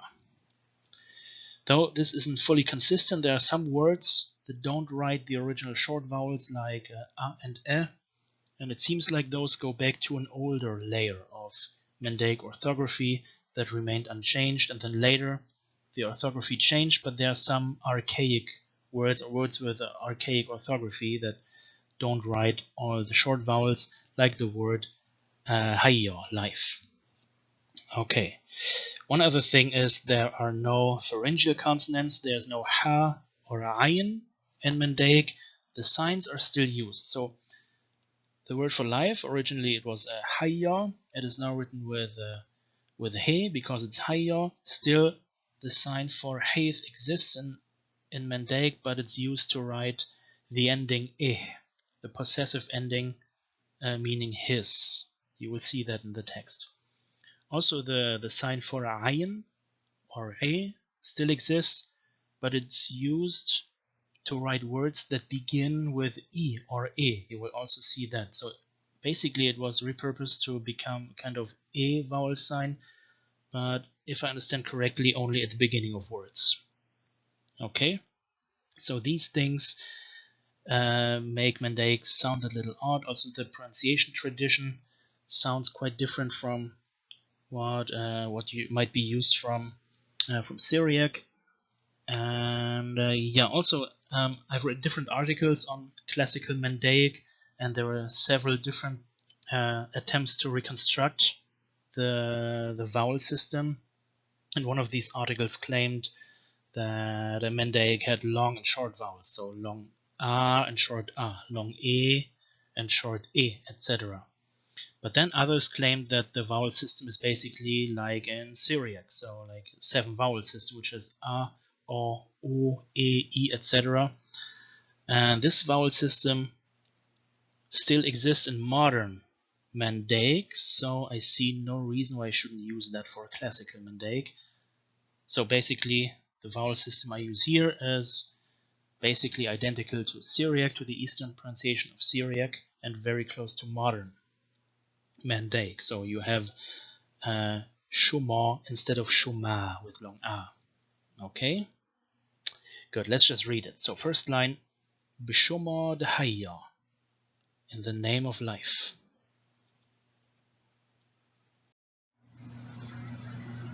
And here we have the second line, and I guess it should be vocalized like this. Shuma Dmando Dahaya. And in the name of the Mando Dahaya, which literally means knowledge of life, but it's some kind of religious concept among the Mandaeans, so I left it untranslated. The Mando Dahaya. Good. The next line, Shuma Dahahu Gauro Kadmoya. And in the name of that first man.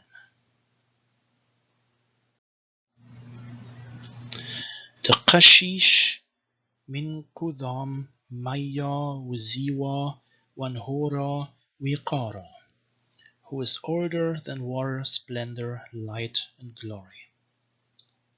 Yeah, and actually here you see the last word, Iqara. In the transliteration you see E as the first letter, but this is the original I or Ayin letter, okay? This is it. And it's funny because this is also done, as far as I know, in Yiddish, where the Hebrew letter Ayin is used to write the Yiddish vowel E. Okay, interesting parallel that there seems to be this preference to repurpose ayin to write e, which did not happen, just to mention this, when the Greek started to use the Phoenician alphabet, because the Greek turned the Phoenician ayin, as far as I know, into O, which is today known as Omicron. And instead they used, I think they used he and turned it into epsilon, and he into eta or eta, as far as I know. Okay, next line. Gauro daqra bqalih, the man who called with his voice. And here you see in the transliteration, this is what is usually used, an H with a line below. This is originally the letter Hath, but in Mandaic is only used to write the ending ih, his, qalih, his voice.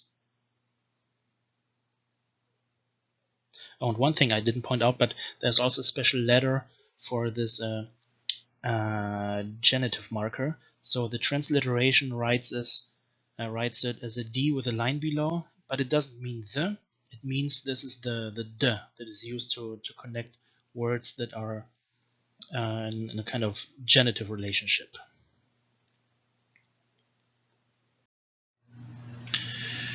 Umallil b'malale, and spoke with his speech.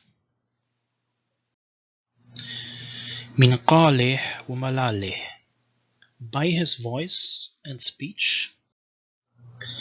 Pron huon gufnayo, vines sprouted and came into being. With qayyam hayyo qadmayo bashkhinathun, and the first life was established in his residence. Alright, I'm done. This was a very long video. Took me a very long time to make.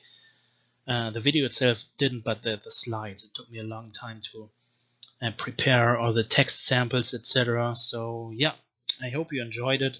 I hope you maybe learned something new or found it interesting, the way I pronounce these old Aramaic varieties, or the way I think they should be vocalized.